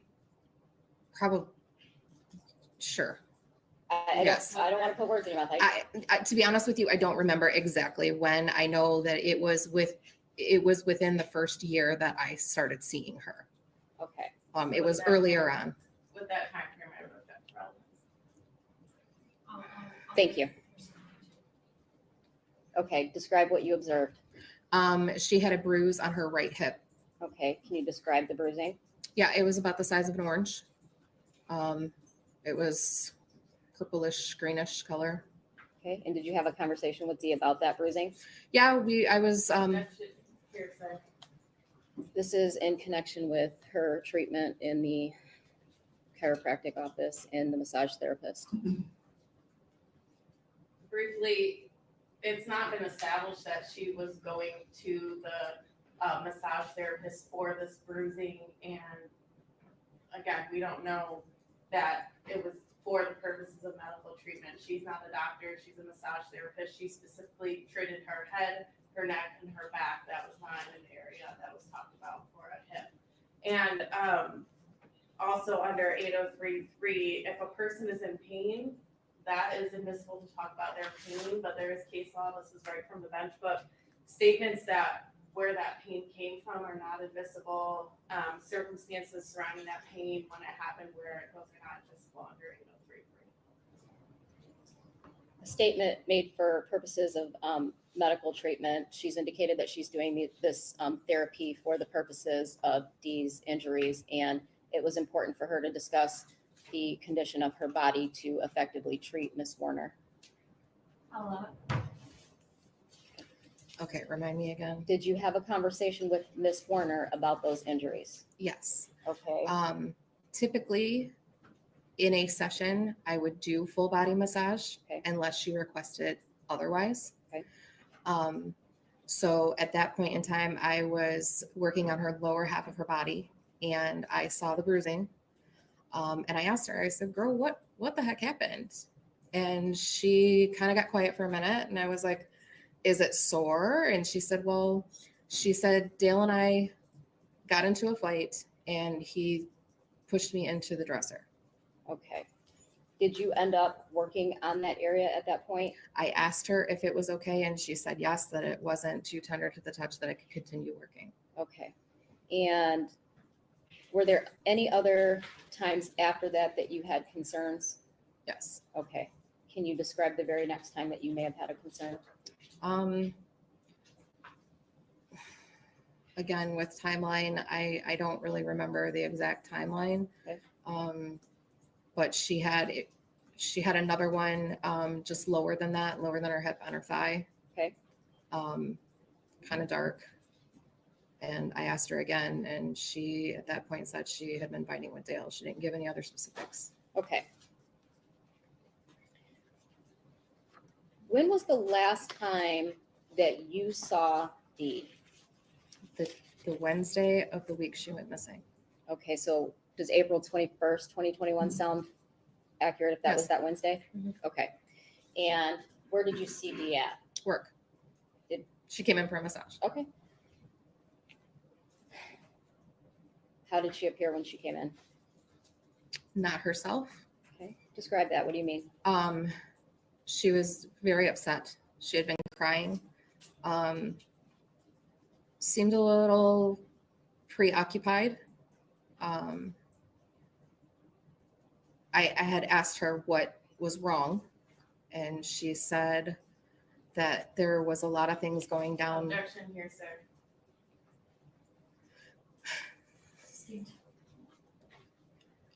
She,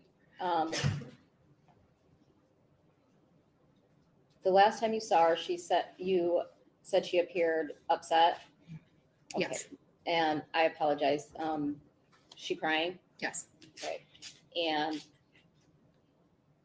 was she talking, when you asked her what was wrong, was she telling you something that she planned to do, or was she just describing last- her current, Objection leading. or, I'm not done with the question, or was she just telling you what her state of mind was at that point? Am I supposed to answer that? The last time I talked to her, we had conversed previously about her state of mind and her state of how things were going in her life. Okay. And So when you say the last time, are you still referring to April 21st? yes, Okay, and did she have any plan? she told me the very last thing she ever said to me ever was that she was tired and that it was time to talk to a lawyer. Okay. Did she say anything after that to you about that? That was the last thing she said to me. Did you have any other appointments set up to meet with Dee? Yes, she was supposed to come in the next Wednesday. Did she show up? Nope. Did she cancel? Nope. Okay, did Dee ever, during that 5-year period, cancel appointments with you? She never just didn't show up. She would either contact the office or she would contact Facebook, me, or she would call me and let me know that she couldn't come or why she missed. I never just didn't hear from her. Okay.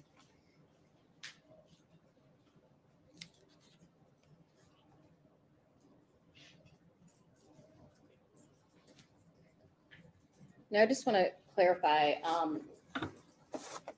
did you know what Dee Warner did for a living? Yes. Okay, and so when you did massages with her, there were other times that were there other times that you observed injuries to her? Yes. And were those not as concerning to you? Yes. They were, or they weren't? They were not. Okay, and why is that? It was just like if you bang your shin or you run your arm into something. I mean, I knew she was a farm girl, so there were certain times that I just didn't think to ask because the bruises didn't look like the other bruises, if that makes sense.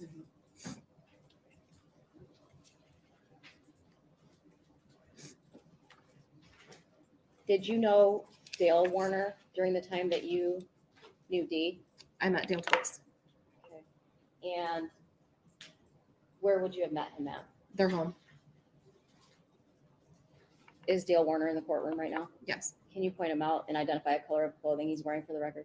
He's in orange with glasses. I'd ask the record to reflect she's identified the defendant. When Dee would come in for her appointments, did Dee bring her phone in with her? Yes. Did you notice that if she had a watch on? Yes. So, well, not all the time, but sometimes Okay. she had her Apple Watch on. And do you know if Dee used her phone or her watch during those appointments? Dee was my only client that ever kept her phone on the table with her. Okay. Where'd she keep it? She kept it, well, it depended. If she was face down, she would keep it under her shoulder. And then if she was face up, she kept it under her hip. Okay. Did she ever answer the phone while you were giving her a massage? Only if it was the kids. Have you talked to Dee since April 21st, 2021? No. Nothing further.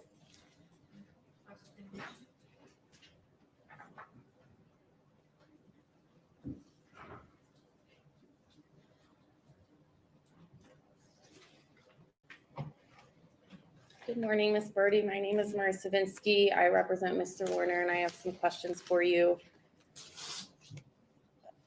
Have you watched any of the testimony in this case up until this point? No.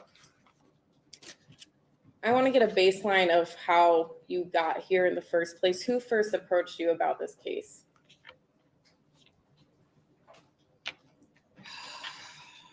In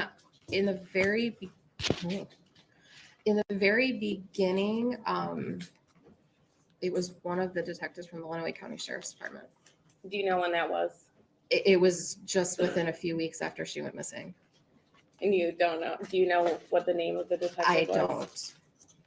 How many times have you spoken with law enforcement about this case? If memory serves, 3 or 4 times maybe. Do you know if those were in-person meetings, phone calls? In person. I mean, they would call me to come and meet, but in person. And do you know about how long those meetings would last? No more than an hour. Probably less than that. Have you met with a private investigator about this case? One time, And who was that? Billy Little. Have you met with the prosecutor about this case at all? Yes, How many times? one time, And how long was that meeting? less than an hour. Have you ever attended any rallies or vigils for I Ms. Warner? attended one vigil. Have you ever had a Justice for Dee sign or ribbon? Yes, I do. Do you currently have it in your yard? Yes, I do. Have you made a contribution to any group for Ms. Warner? No. Have you ever shared comments or posts on social media about what you think happened to Ms. Warner? I know I've posted about it. I don't know if I've said specifically what my thoughts were. Do you think it was just general information about the case? What do you think you posted? In the about? very beginning, I know it was just if anybody had any information, that type of thing. Have you ever given any comments to the media about this case or Ms. Warner? I was approached one time. By who? Tracy, I believe her name is. Do you know where she was from? I don't. But you believe she was a news reporter She- from some media source? Yes. Do you know if she was from a documentary? I don't believe so. Did you speak with her? I just via, I think it was Facebook Messenger. Okay. You have no personal knowledge that what Miss Warner told you was true, correct?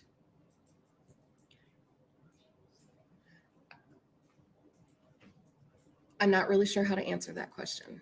You were never in a room to experience what Miss Warner claimed happened, correct? No. And when she came in for massages, she was not covered in bruises, correct? No. Did you ever document any of the bruises that she had? I do not have to document unless I cannot work on it. And Dee never told me I couldn't work on any area.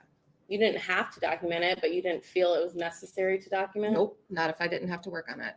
You Or, didn't I mean, call, sorry, I didn't. sorry, mean to interrupt you. unless if it was injured enough for me to not work on, then I would have documented it. Otherwise, no, I didn't.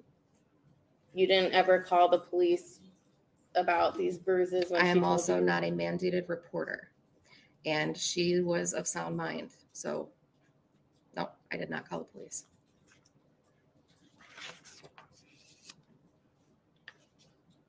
You stated that you had known Miss Warner for about 5 years from the last time you saw her, April 21st. Prior to her 2021. missing, yeah, about 5 years. And you stated that you would see her about every week? It was once a week. I mean, obviously things came up, vacations, illnesses. There was a time she was in PT, and her insurance didn't cover both. So there was a short amount of time where I didn't see her at all, but yes. What was the longest gap between when you would give her massages?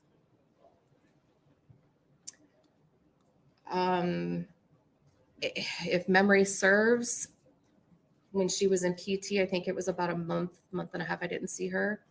But for the most part, it was every week. If she was sick or on vacation, it was like a couple of weeks. So 2 to 3 weeks, do you think? Probably. And then I believe on direct, you testified that you went to Miss Warner's house. Yes. How many times? Twice. And what was the purpose of that? She was in a lot of pain. And once was during COVID, and it was to help alleviate that pain. Nothing else she was doing was working. And so I went and worked on her there. And then the other time, we were doing the Facebook silliness, the door wine thing where you would drop off gifts during all the COVID stuff or whatever. And we had met and talked and that kind of thing at her house. Did you ever make plans outside of work to see her besides those 2 times? There was a few times we were supposed to meet for lunch and it just never really happened.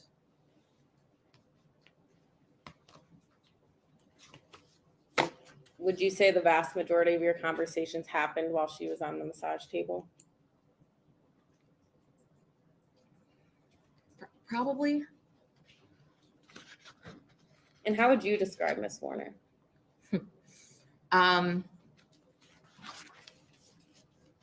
She was, she was as fierce as a lion with the heart of a lamb. She loved fiercely. She presented herself as fierce, tenacious, but at the heart of it all, she cared a lot. She cared a lot for me and my family. She went out of her way to set my son up with a friend of hers for welding. If my husband was laid off, she was trying to find jobs for him to do, put him in contact with people for jobs. I had a lot of respect for Dee. And then you testified that you only met Mr. Warner twice. Yes. Did you speak to him during those times? I said hi. There was no further conversation? No, there wouldn't have been. When did you first learn about Miss Warner not showing up for the appointment or being gone, I guess I should say? I was at a track meet in Hillsdale and my work called me and asked if I had heard from Dee yet. And I said no. And they stated that they had a patient who was on the fire department that had heard that she was missing. Do you know what date that was?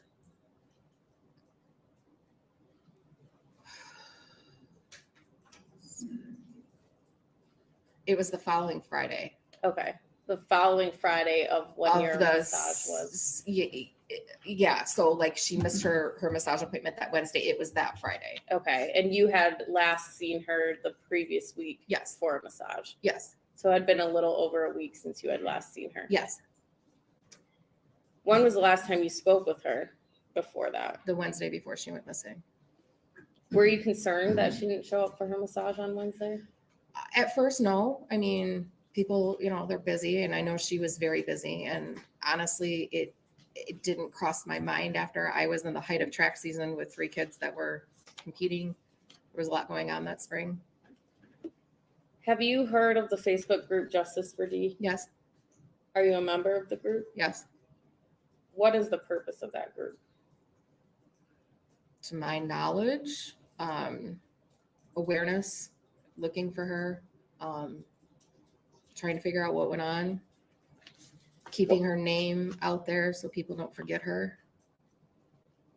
Okay, and what happens if someone posts a comment that goes against the narrative that Mr. Warner killed Miss Warner? I honestly, I don't know as far as that goes. I just liked the page because it had to do with Dee, and Have you ever commented on posts in that group? I think in the very beginning, but then I kind of stayed off of it because it just upset me. You've actually made a comment where someone posted a positive thing that went against the narrative, a positive thing about Mr. Warner that went against the narrative that he killed Miss Warner, and you said this is not the place to be making those comments, correct? Sure, I don't remember. If you saw a screenshot of that post, would that help refresh your recollection? Possibly.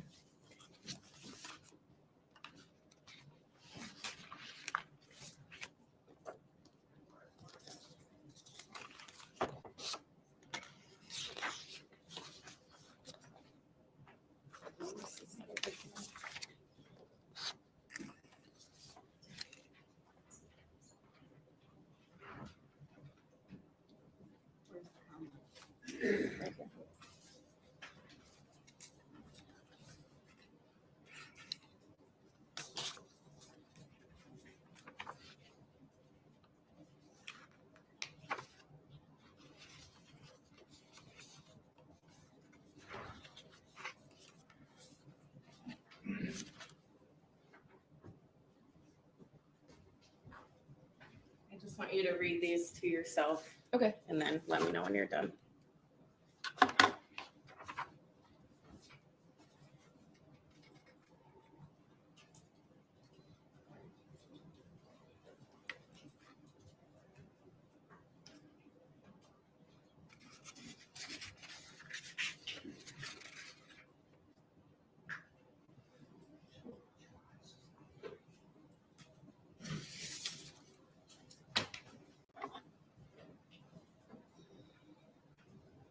Did that help refresh your recollection? Sure.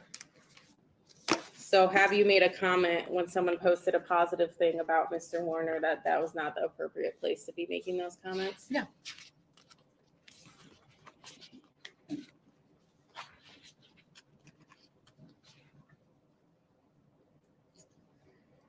I just have one final question. You have no personal knowledge about what happened to Miss Warner, correct? No.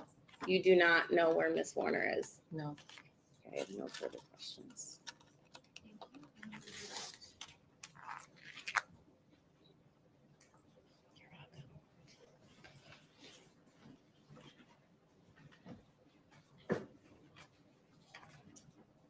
I just have one question.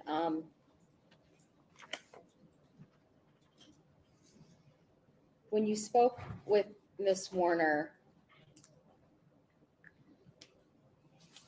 about these injuries that she indicated Dale caused, was there a time that she followed up with her plans with Lena? Objection leading. Was there a time? Okay. Was there a time where she indicated her intent or plan with Angelina or Lena, whatever you know her as? I mean, I guess I'm not real sure what you're asking. Did she discuss any plans or intent with her daughter when you were discussing the situation with Dale causing her injuries? I had asked Dee why she stayed. Okay. I believe I said, "What are you doing?" Objection, hearsay. Goes to her state of mind. And she said she had already been divorced once, and she had the businesses and Lena to consider that that's why she stayed. Okay. Did she say anything else about not leaving Lena? She said that she was the only involved parent and Lena would be screwed if something ever happened to her.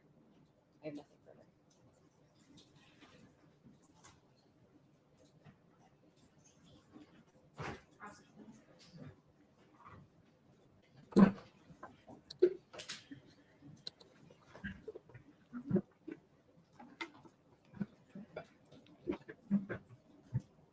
Miss Birdie, you have no idea if it's true that Miss Warner was the only involved parent, correct? I do not. You were not in the home No. with the Warners? No. So again, you learned what Miss Warner wanted you to learn. I learned what she told me. Thank you. No further questions. Felt like a little bit of a nothing burger. I don't know what we gained from that. She had bruises. Guess that was something we didn't know.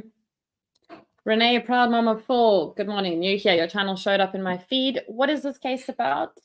Yeah, there's a summary in the description, and welcome.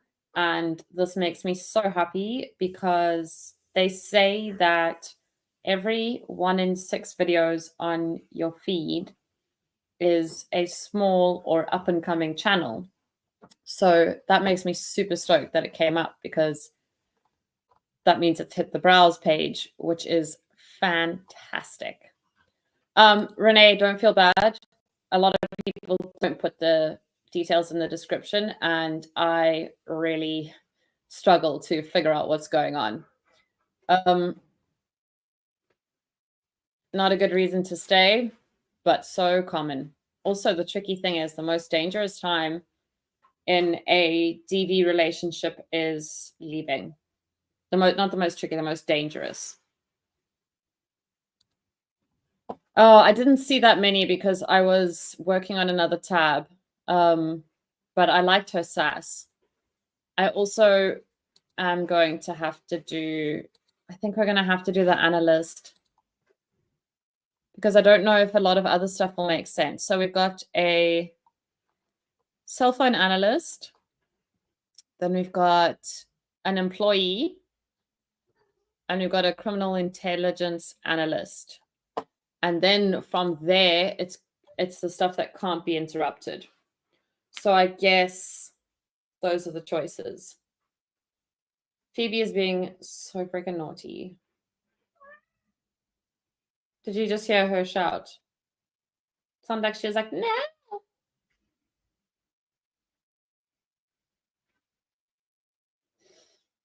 I should have done this as a poll.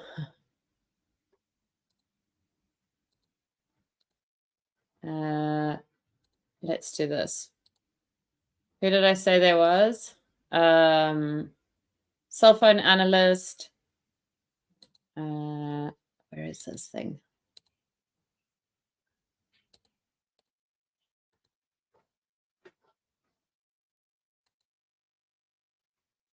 What is happening to your cat? Oh, did you hear it that loud?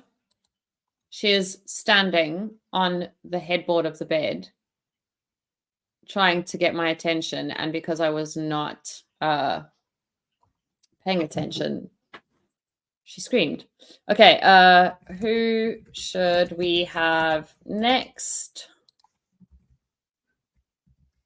Let's cut it down to cell phone analyst and employee of the family.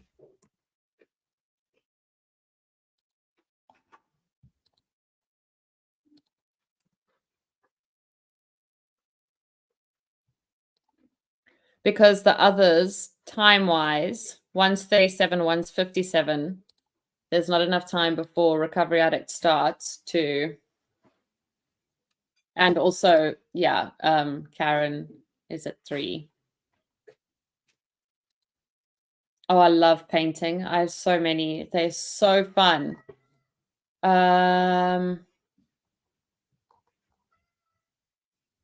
Phoebe. She's killing me. Have you guys voted? Employee of the family. Okay, calling it.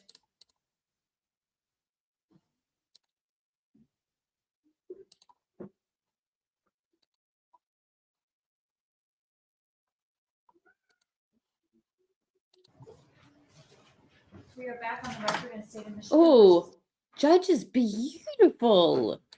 Dale Warner. People up into the- Yes, we'd call Stephanie Vocal.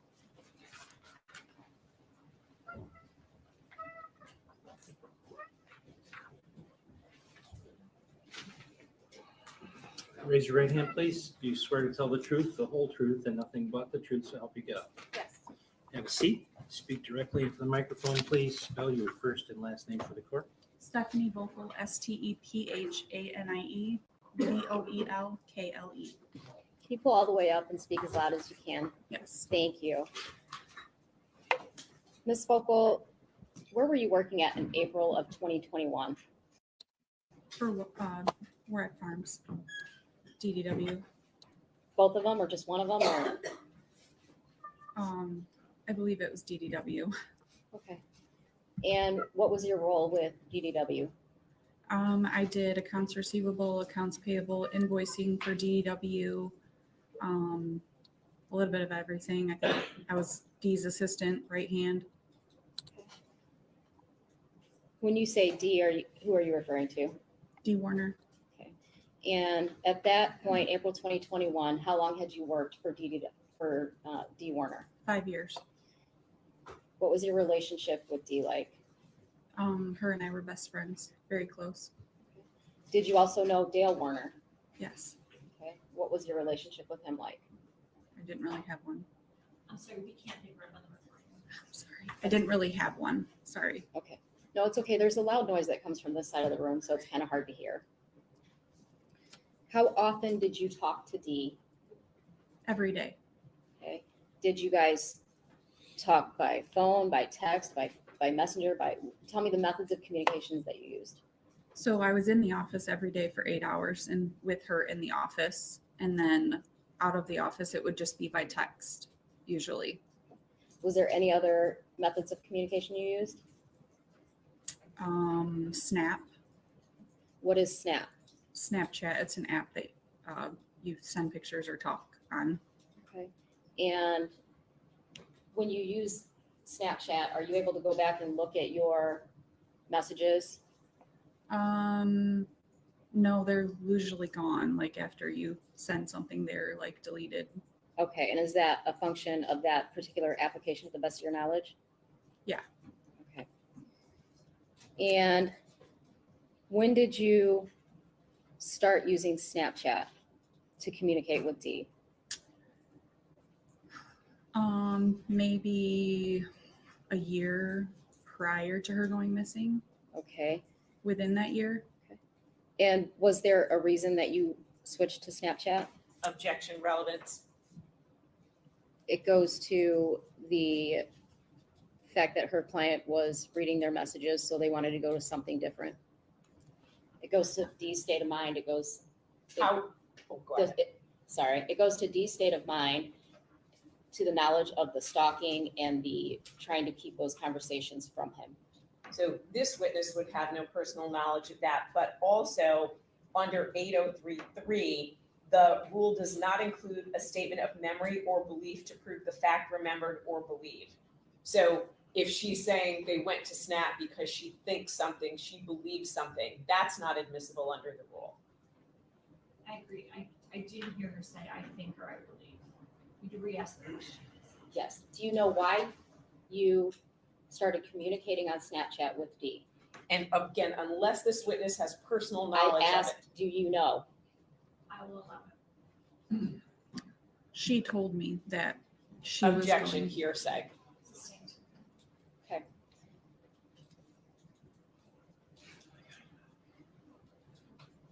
Did you have an office inside the office building at the Munger property?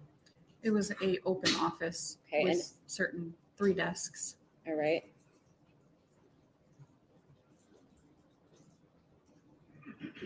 And who was in that office with you? Dee, Zach, and myself, and Todd was on the other side of the office.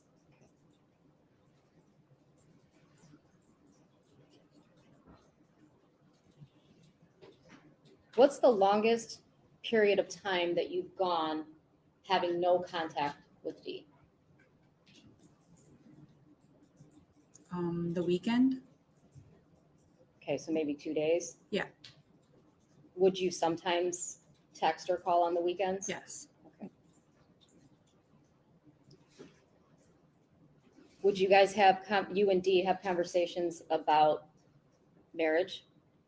Yes. Okay. Would you guys talk about divorce? Objection leading. Tell me all the topics that you and Dee talked about. We didn't specifically talk about divorce. More, she used the words of leaving him. Okay. Um, All right.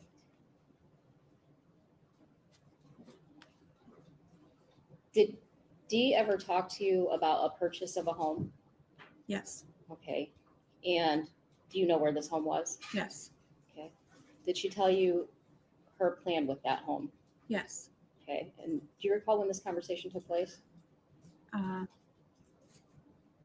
Maybe 2 years before she went missing. Okay. And what was her plan? Objection as to relevance if it's 2 years before 2021.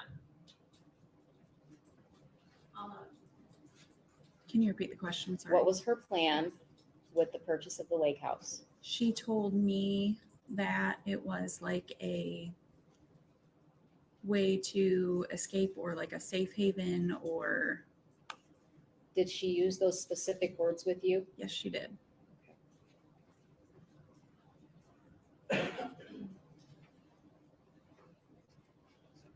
Did you ever see Dee with her cell phone? All the time. Okay. How many cell phones at the same time would you see her with? Just one.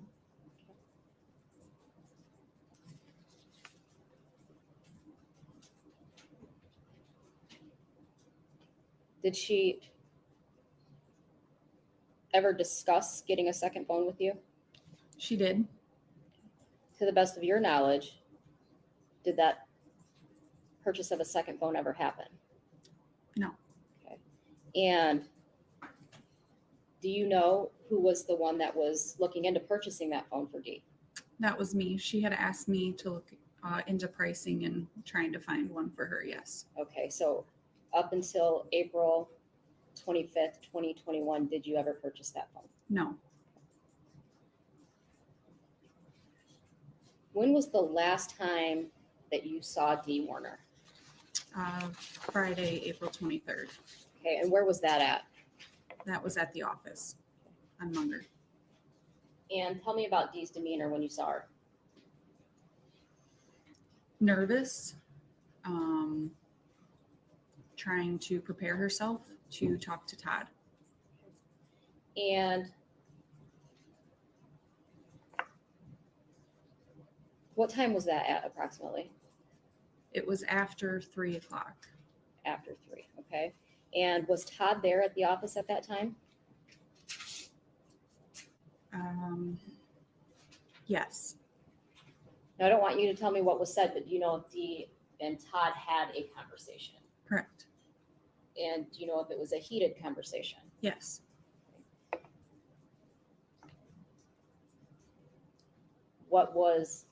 Did you see Dee after having this conversation with Todd? I did not. Okay. Did you see Todd after having this conversation? Yes. Okay. And what was his demeanor? He basically said that she was trying to pick a fight with her. Did you speak with Dee after that? I did. Okay. And how did you speak with Dee?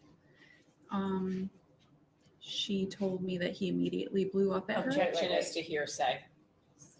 Yep. I just asked when the last time you spoke with her after this is. When the last So time after you see her at the office on Friday, do you have any other conversation with her, either by text, Snapchat, any other method of conversation? Yes, by text. Okay. And when is that conversation? That is later later that night, I believe. I can remember correctly. Okay. Would it be possible that it was the following day on Saturday? Yeah, it could have been.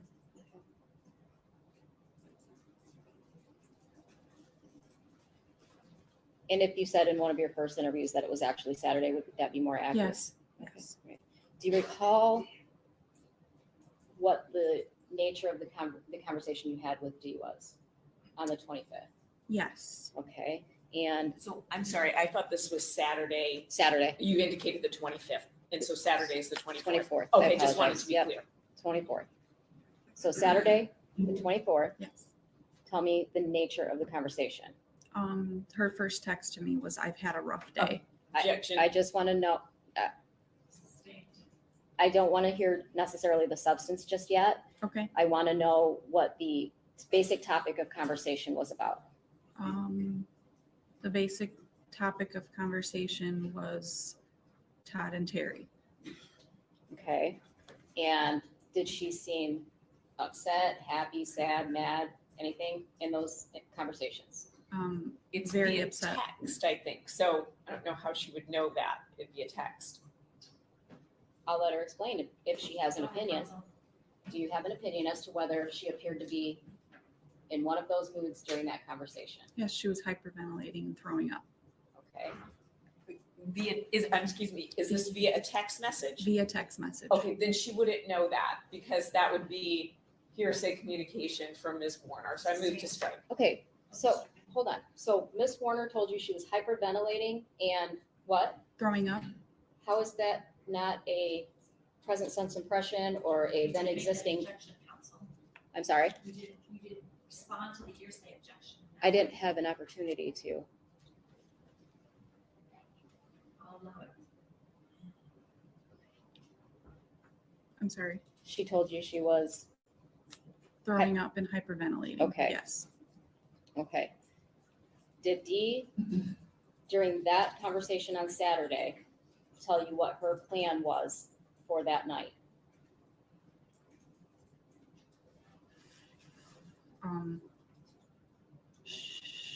She told me that she told Dale she wanted to sell everything. That So she I guess told if that's him? a plan, yes. Okay.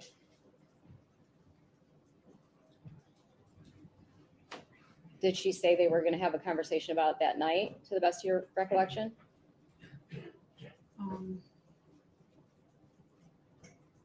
I don't think so.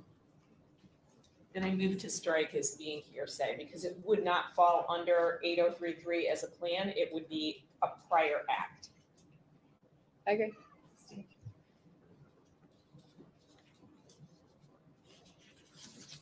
In the months leading up to Dee going missing, did Dee ever come to you and show you any injuries? Yes.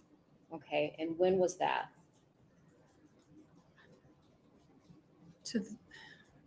As far as I can remember, I believe it was the end of 2020, Okay, when you say the end of, are we talking December? like maybe November, December, Okay, but I'm not 100% sure. okay, and where were you at when this took place? In the office, Okay, and approximately what time is it?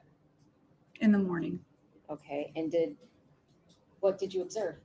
I am going to object as to being irrelevant. The question was about 1 month before leaving, and she's talking about something in December of 2020. The question was not 1 month before leaving. The question was, in the months before her disappearance, did this happen? I thought she said in the month before leaving. I- Okay, with the S. All right. I still am objecting as to being irrelevant. Thank you. You can answer the question. Can you repeat? I'm sorry. That's okay. What did you observe when Dee showed you? She had a bump on her head, on her Okay. forehead. All right, so for the record, you're pointing to the left side of your forehead. Is that where the injury was that you observed? I can't remember if it was left or right, but it was the side that she parted her hair and the part was covering the bump on her head. Okay, when you say bump, can you describe it as best you can to me? A goose egg. Okay, and how big was it? maybe like that. Okay. Record, could you describe that? Yeah. I'm sorry. So just like this size of a quarter. Was it raised from the head? Yes. All right. And I don't want you to tell me what she said just yet. Okay. But did you have a conversation with her in response to what you saw? Yes. Okay. And did she at that point indicate to you, based on that, that she had some type of a plan? No. Okay. Did she discuss to you her intent with Lena at that point? No. Did she at that point talk to you about leaving the home, the situation? Objection as to leading. All of these are leading, allowed for a little bit of it, but all of this is leading, just to try and get the answer that she's looking for. Can you rephrase the question?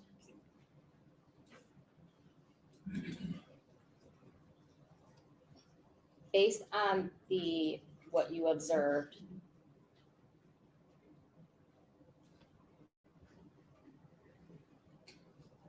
did Dee describe what she was going to do in response to that? No.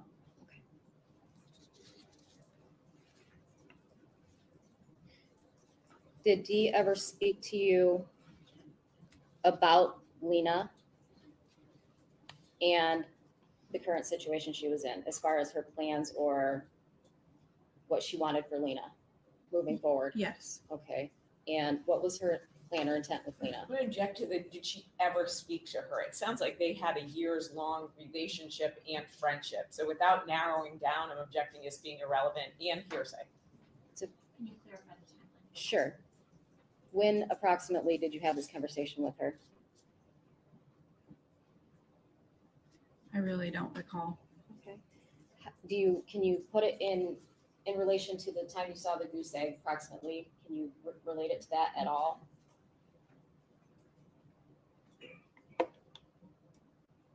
Maybe within 5 months before the goose egg. Okay, so 5 months before the goose egg. And what did she indicate to you about Lena? That she didn't, I guess she didn't want to leave because of Lena. She didn't want to leave Lena alone with Dale. Okay, did she specifically say that she did not want to leave her alone with Dale? Yes.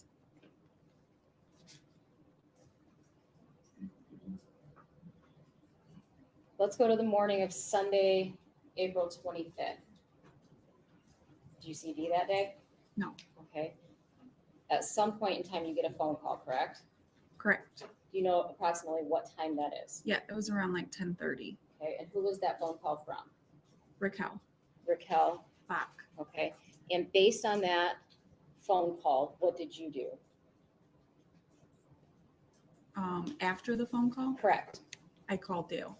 Okay, and why did you call Dale? Because I wanted to know where Dee was. Okay, did you get a hold of Dale? Yes. How long after you spoke with Raquel did you call Dale? 30 seconds. Okay, and how long were you on the phone with Raquel? Maybe 5 minutes. Did Dale answer? Yes. Did you have a conversation? Yes. What did you speak to him about? I asked him if he knew where Dee was. Okay, and what did he respond?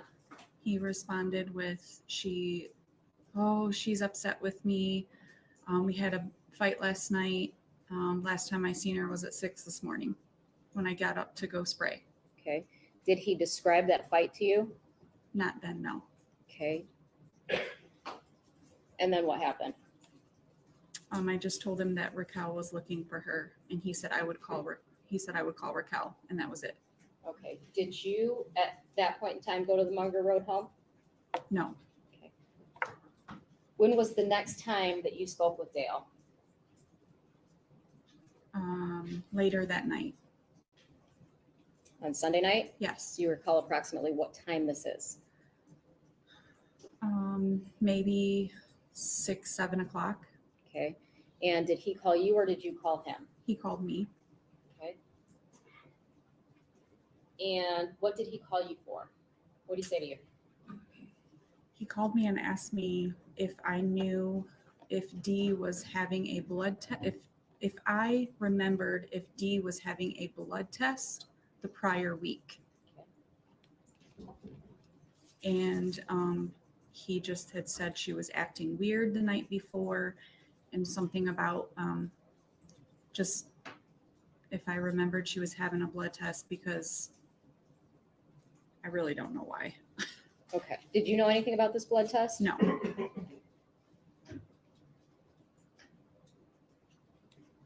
During that conversation, did he talk to you anymore about what happened the night before?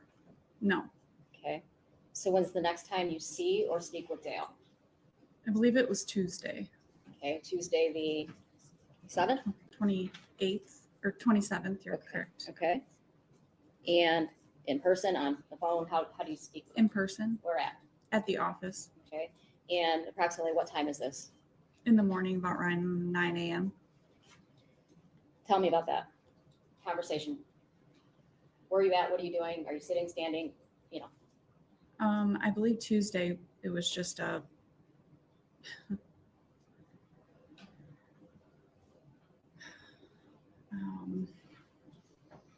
I really don't remember. I don't really remember the conversation we had on Tuesday, because I came in to do invoicing. So when you say you saw him at 9 a.m., is this inside the office? Yes. Okay. Are you at your desk? Yes. All right. And what does he do? He came in and was going through her desk, going through paperwork. And I remember he actually did ask me about something with Traverse City, if we knew something about her going to Traverse City. Okay. And he was looking for a number for there. Okay. I don't know. Did you have any knowledge about her going to Traverse City? No. Would it be common for you to make arrangements if she was going to go somewhere to stay? Yes. Okay. How often did you do that for Dee? Just for when she went on the cruise, and she had a timeshare, so I would do all those for her. Okay. Those,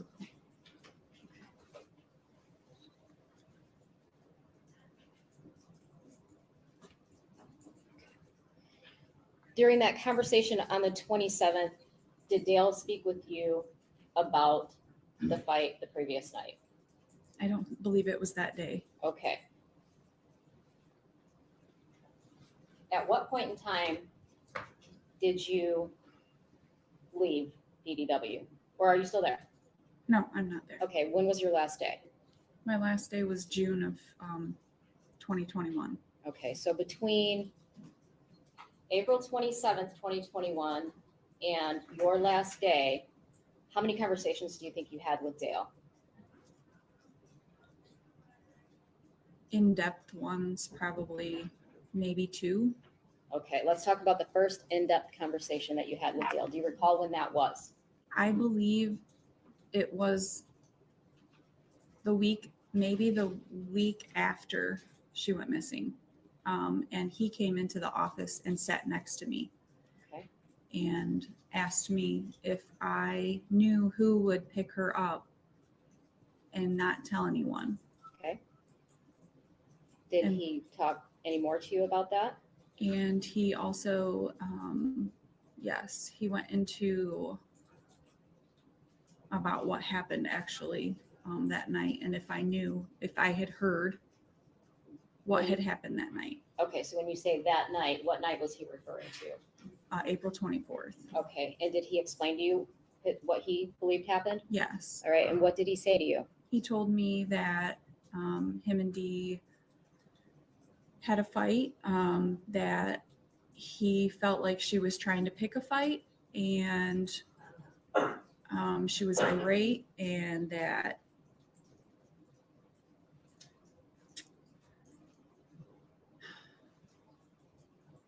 he said that that he remembered what Craig had told him to stay calm, and he was staying calm, and she was getting upset about it. He could tell that it was aggravating her that he was staying so calm. Okay. And So he made it a point to tell you he was staying calm? yes, Okay. Did he tell you anything else about that fight? he said that she had took some medication for her neck that was hurting, and he rubbed her back, shoulders on the couch, and she fell asleep. Did he say anything else about that? Rubbing her back or neck? No. Okay. And in the 5 years that you had been around, have you observed Dale to massage Dee's neck or shoulders? Yes. And how would Dee respond to that? Like uncomfortable, especially if it was after a fight.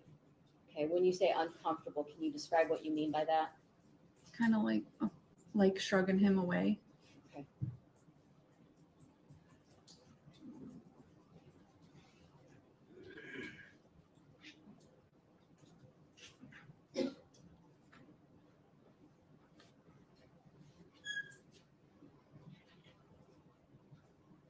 You indicated that you would book trips for Dee about some vacation club. Can you tell me what that's about?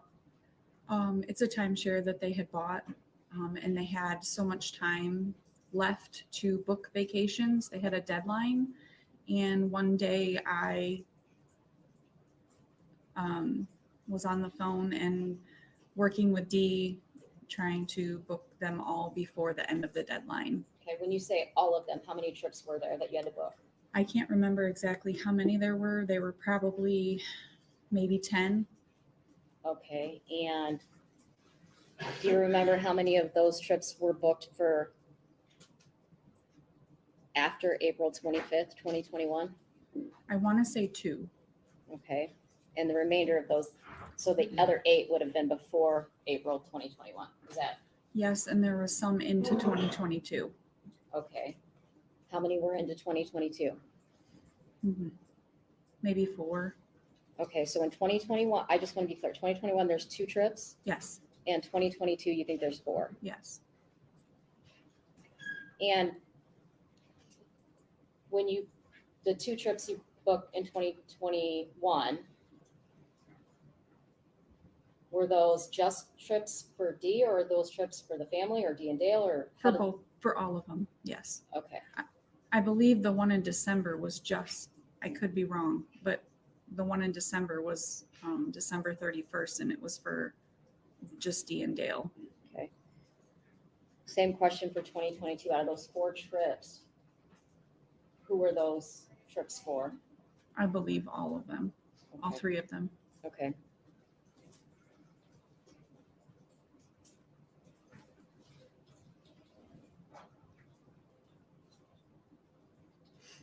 Tell me about Dee's vehicles that she drove.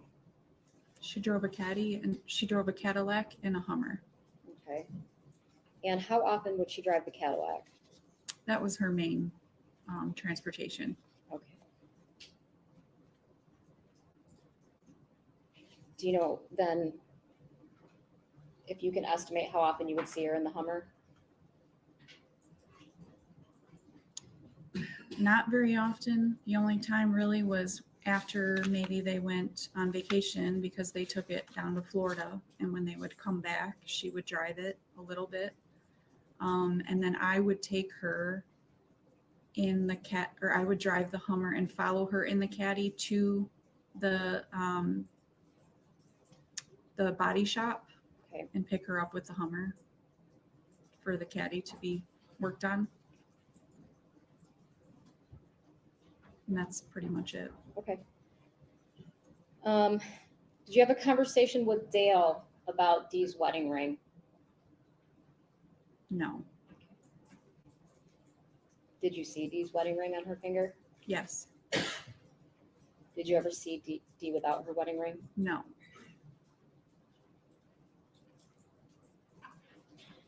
On April 30th, 2021, did you have a conversation with Dale about Dee's phone?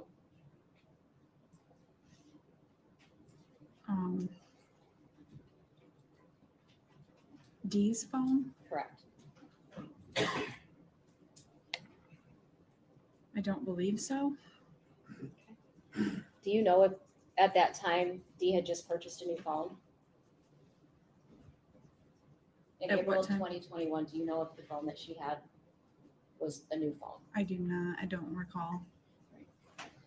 Did you set up any of her previous phones, iPhones? Set it up. No, I mean, yes and no. I would help with some apps, like figuring them out, but like setting it up, I don't think so. Okay. Did you ever get insurance for any of those phones? No, Okay. Do you recall if Dale ever asked you about that? no.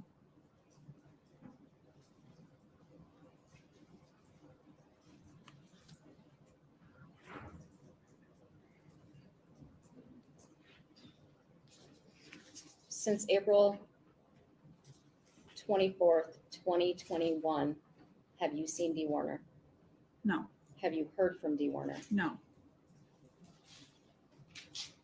The Dale Warner that you've been talking about, is he in the courtroom today? Yes. Can you identify him and describe the color of clothing he's wearing? Orange.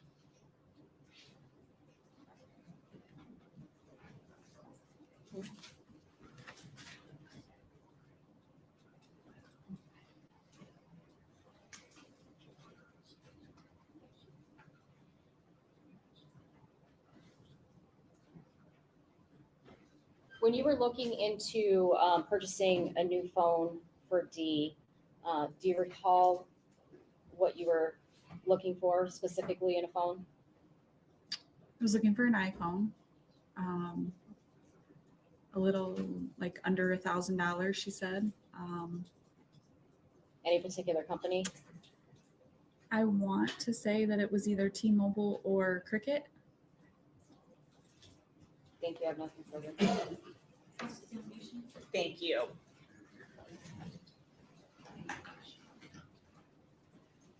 Is your last name pronounced Vocal? Yes. Okay, terrific. My name is Mary Chartier, I represent Mr. Warner, and I have a few questions for you today. Want to start off with, you were talking about the Hummer. So it sounds like Ms. Warner had two vehicles. She primarily drove the Cadillac Escalade and the Hummer. Is that correct? Yes. And she primarily would drive that Cadillac Escalade. Is that accurate? Yes. Was that a newer vehicle, the Escalade? 2016, I believe. And do you know what the Hummer was? I do not. The Hummer, you said she would use it, or they would use it to go on vacation. And then, did I hear you say she would drive it a little bit when they would get back? Yes. Do you know why? Was it because there was gas in the vehicle, or? I don't know why. No, I can't recall. But it sounds like her primary vehicle was the Cadillac Escalade. Correct. Now, this new phone that you spoke about, how old was the phone she had? I have no idea. Did you get that phone for her? No. Do you know what type of phone it was? An iPhone. An iPhone, but you don't know what kind. I do not remember What what number it was at version the time. No. But so she had an iPhone and she wanted another iPhone, Yes. and you did the research for it, but you said you didn't purchase that second phone. Correct. One of the things that she specifically wanted on that phone was that she could use it internationally, correct? I don't recall. Would looking at messages between the two of you refresh your memory? Yes.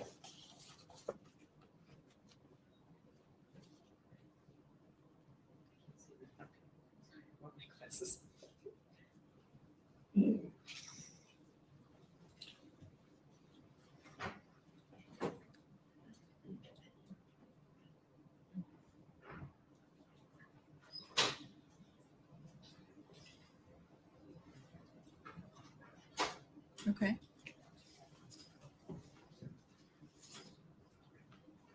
Did that refresh your memory, ma'am?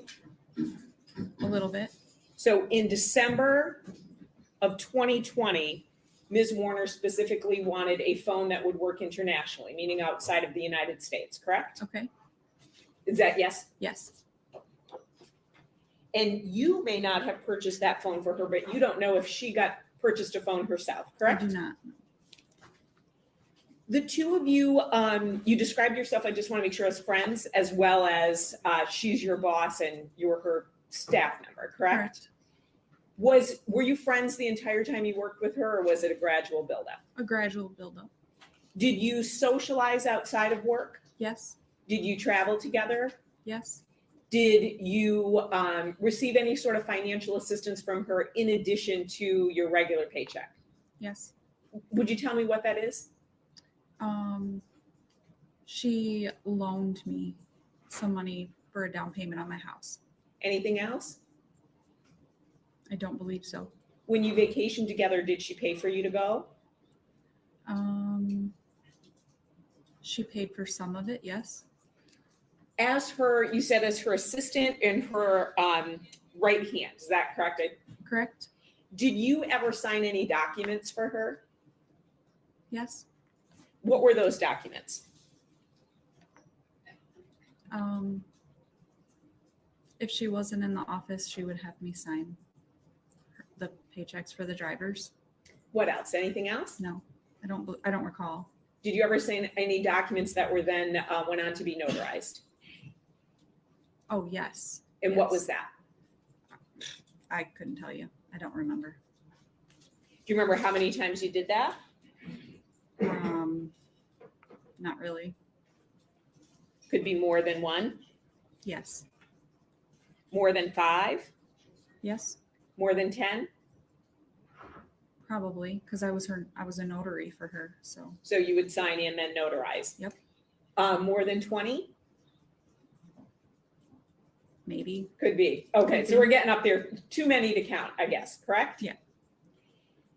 Taking you to April 23rd, 2021, you indicated that Ms. Warner, you said, was nervous and preparing herself to talk to Todd. Yes. Is that correct? Is that because she had an argument with employees at the company? Are you aware of that? Yes. Were you present for that? I was, but I was on the other end of the office, so I kind of just heard the yelling from Todd. Did you hear Ms. Warner's side of the argument? I don't remember the conversation. I heard loud voices. And by loud voices, you mean plural, so that would be Mr. Yelling. Nayrink and Ms. Warner. Yes. And you said yelling, is that what you heard? You have to answer yes or no for the record. Yes, sorry. It's all right, everyone does it. How would you describe Ms. Warner's personality? It sounds like you were her colleague, staff member, and friend of 5 years. She was very outgoing, had a huge heart, feisty. Did she have a temper? Yes. Did she express that temper? Yes. You indicated that you worked in the office with her. Did she express that temper just to staff members or also to family?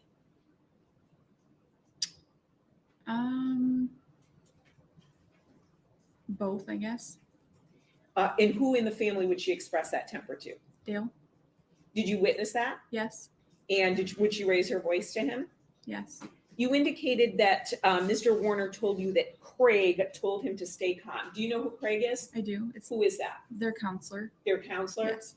Did you witness at times Mr. Warner remaining calm while Ms. Warner was expressing her temper?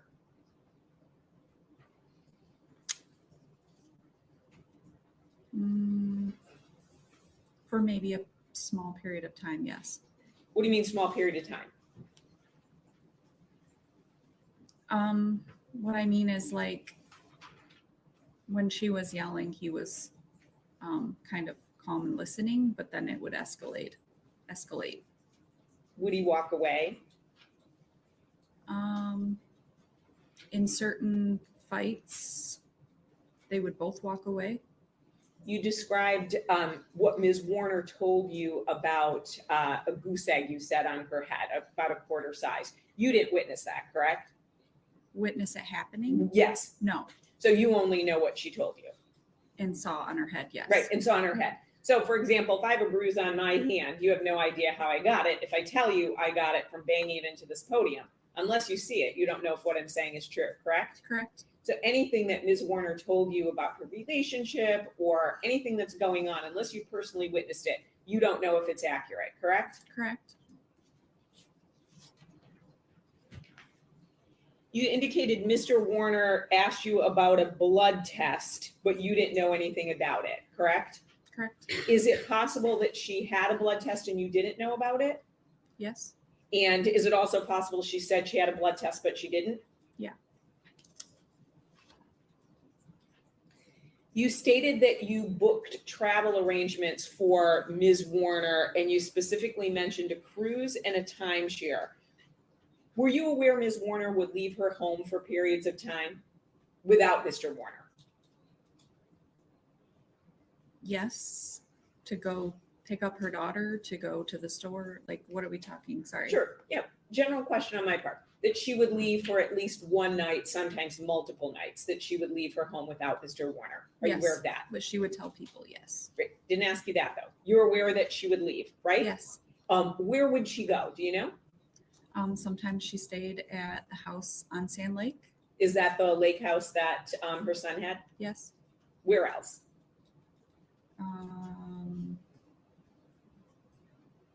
I mean, staying overnight, I guess that would be the only place that I know of. So she might have stayed other places like hotels that you're not aware of, correct? I do not know that, no. Right. So the point is you don't know if there were other places she would handle those travel arrangements without you, it sounds like, if she did that. Yeah.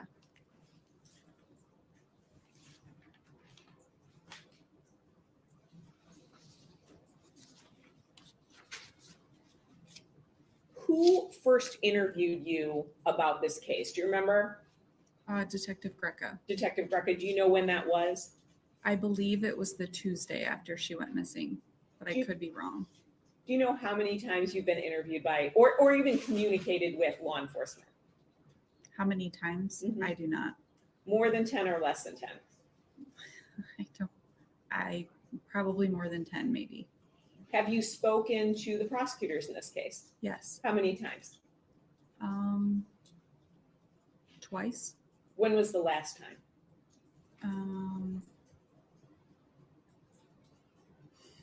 Maybe, was it Monday? And how long was that meeting? It was just over the phone. Have you, but how long was that phone call? Like 2 minutes. Did you observe or have you observed any of the proceedings in this case? So have you watched it on social media, YouTube, seen any news clips? Since the exam started on Wednesday? Prior to that, yes, I have. Since Wednesday started, have you done that?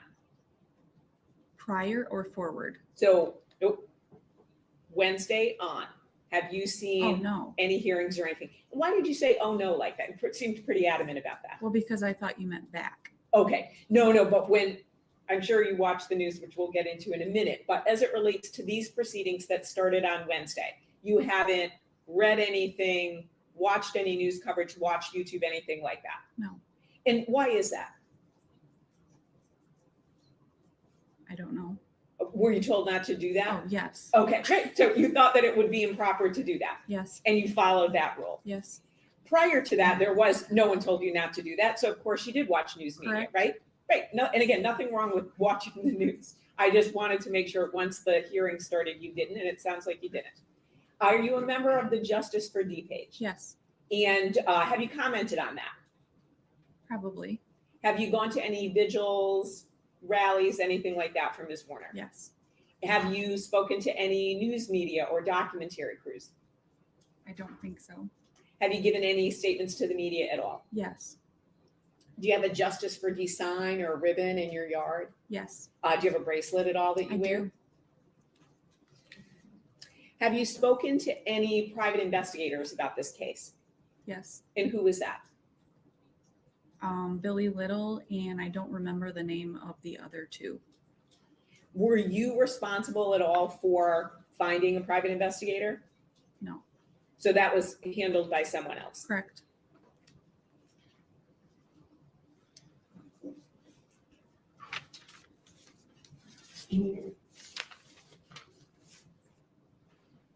As it relates to Ms. Warner, you have no personal knowledge of what did or did not happen to her on April 24th or 25th, correct?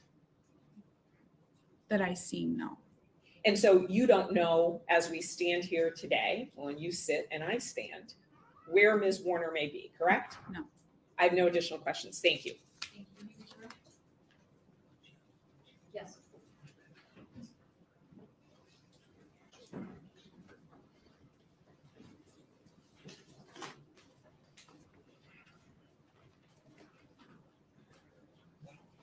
Was there a time that Dee Warner came to you angry or upset about the Hummer?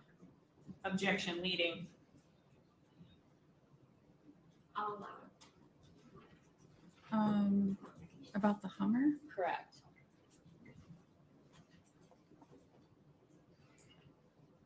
Yes. This also goes outside of the scope of cross.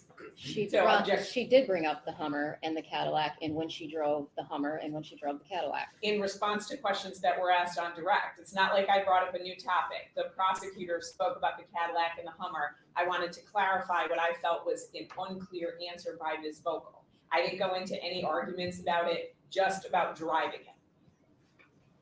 This goes directly to driving the Hummer. I'll allow it for that purpose.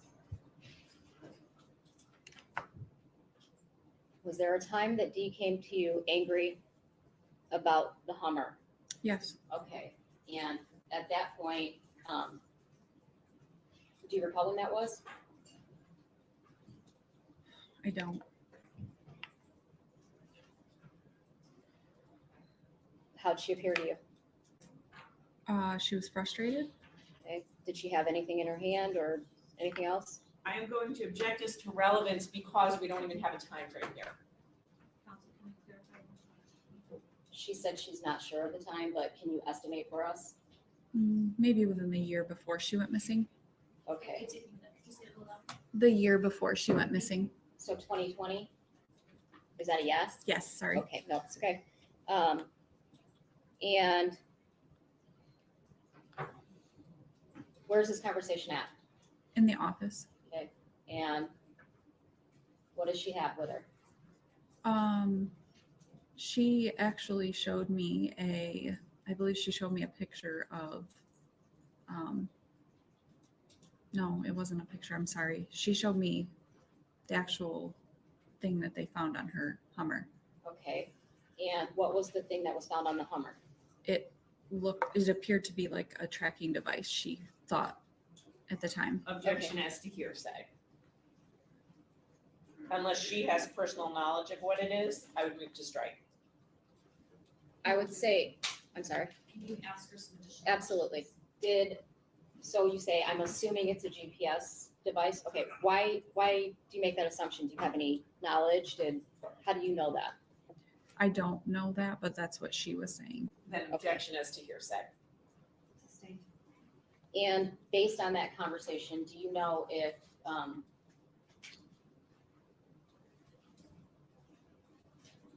Miss Warner continued to drive that Hummer after that? I don't believe she did continue to drive the Hummer. Let's talk about the second phone. Did Dee indicate to you the purpose of that second phone? Yes. Okay, and when was this conversation? I want to say it was the end, like November, December of 2020. Okay, Because it was, or maybe even January of 21, because it was in preparation of them going to Florida okay, and when did they go to Florida? in March of 2021. Okay, do you recall the dates? Maybe the beginning of March. All right, and when you say they went to Florida, who went to Florida? Dale, Dee, and Lena. All right, and so she was getting this phone, you said, in preparation of this trip? Yes. Describe that to me. She said that She was going to get it in case she needed it for an emergency or if something happened. Okay. And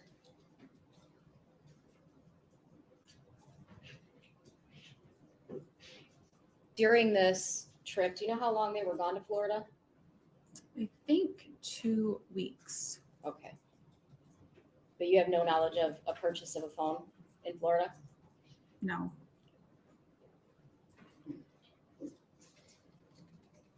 Setting up the second phone. So you said Dee was having you look into purchasing this phone.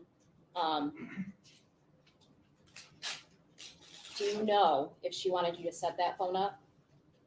She probably, no, I don't. You don't, She- okay. There was some testimony about some back and forth between Dee and Dale and the fighting. Is that a yes? Yes. Okay. And when you were asked about Dale, being able to remain calm, I believe you testified that sometimes he would, in fact, escalate. Is that Yes. accurate? Yes. Okay. Can you describe that to me? During that fight, Is there a particular fight you're talking about, or did this happen more than once? this happened more than once, yes. Can you give me a time frame from a certain date to a certain date? Within the last year of her going missing, I guess. Okay, and what did you? Just- I'm sorry. Things were heated within the last year of her missing, so. Okay. More heated than normal over Yes, the period of 5 years. yes. And so, describe what you would observe from Dee and Dale. So we were in the office, Dee and I, and he walked in very upset and said, he came in and looked at her and pointed at her and said, "You outside now." And he pulled her outside and he was screaming at her. And I stood by the window to watch just to make sure that nothing else would happen. And Why did you do that? because of the history, When you say he pulled her outside, what do you mean? well, I don't mean physically pulled, but he just came in and said, "You outside now." And then she walked around her desk and went outside and he started in on her, yelling Okay, where did they go? right outside the door, probably 20 feet. Are we talking about the doors of the office? Correct. All right, and so where are you standing and looking? I am standing in front of the window as you walk into the office to the left. Okay, and how close is Dale to Dee? Face to face, like maybe 2 feet. Okay, tell me about his body language. He put his hands around his back and he was screaming, like very angry, red face. Okay, and was he standing? You said he had his hands behind his back. Was he standing straight up? Is he leaning in? What's he doing? Leaning in. Okay, and what's Dee doing at this time? She was standing there listening, but also arguing back with him. Is that the only time that you observed Dale act in that manner? No, there was another time that they were both in the conference room screaming and fighting with the doors closed. So you didn't actually observe any of that? No, I just heard it. Okay. I mean, walking in and going to the conference room, yelling. All right.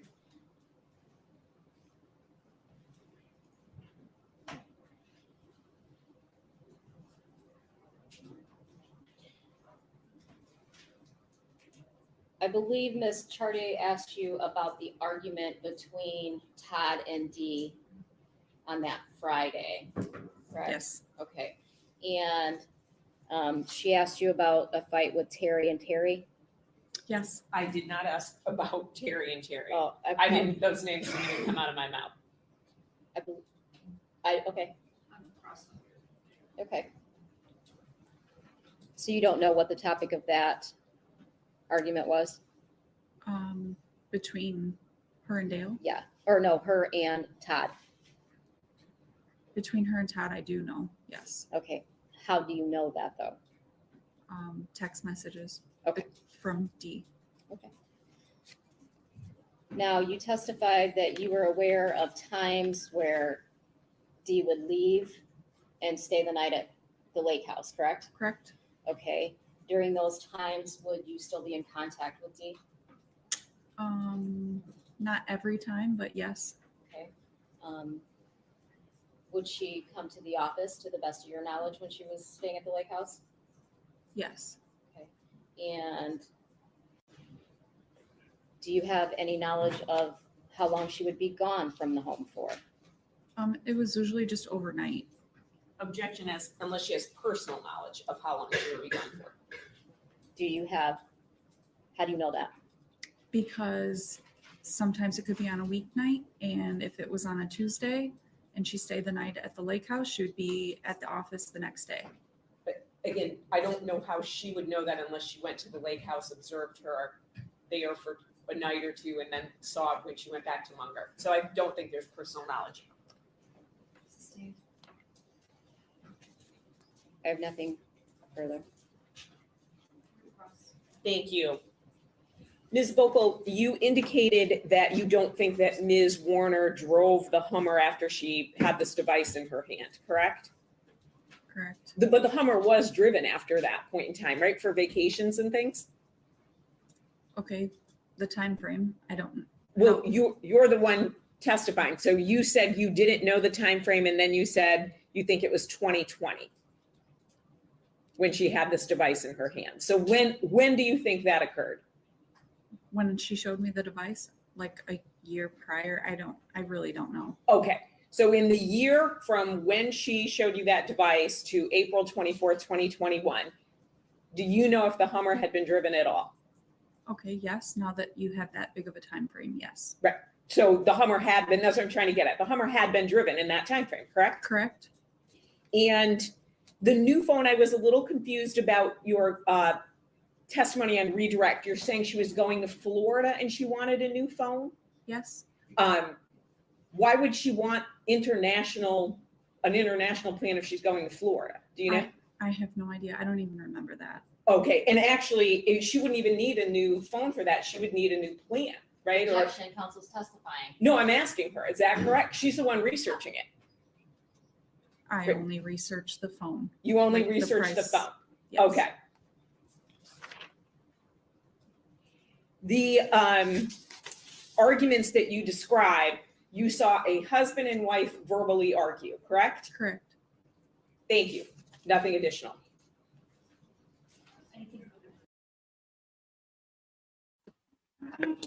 Okay. I forgot to listen. I'm sorry. And the cats are very interested in something outside the door, but I can't hear what's happening because I'm in double noise canceling mode today. So Josh explained it really well. I don't know why your messages aren't getting removed by YouTube, Josh, but I'm glad because I have not been able to send much. So just going to go up for those who are listening, not watching. I was also trying to figure out how to portal, but I can't really. Once the defendant has entered a plea of guilty or of not guilty, a preliminary hearing will often be held. The prosecutor must show that there's enough evidence to charge the defendant. A preliminary hearing is like a mini trial. The prosecution will call witnesses and introduce evidence, and the defense can cross-examine witnesses. However, the defense cannot object using certain evidence, and in fact, evidence is allowed to be presented at a preliminary hearing that could not be shown at a jury trial. If the judge concludes there is probable cause to believe the crime was committed by the defendant, a trial will soon be scheduled. However, if the judge does not believe the evidence establishes probable cause that the defendant committed the offense, they will dismiss the charge. So essentially from here now, it's going to go to the grand jury for where it ranks. So I think, Evie, I think this is where you got confused. The grand jury will be, is it murder 1, murder 2, murder 3, I don't think there's a murder 3, but it'll be like that. But this judge is just to see if it goes to that stage. Okay, now back to portaling. I found the instructions. However, I don't have the thing they're saying. So there's a slight chance that I might only get it when I'm a certain way along, but the sentencing is now happening on RA. So we need to shake our pom-poms, and I'll see you guys in a break. Chat soon. Bye. I'm posting it now.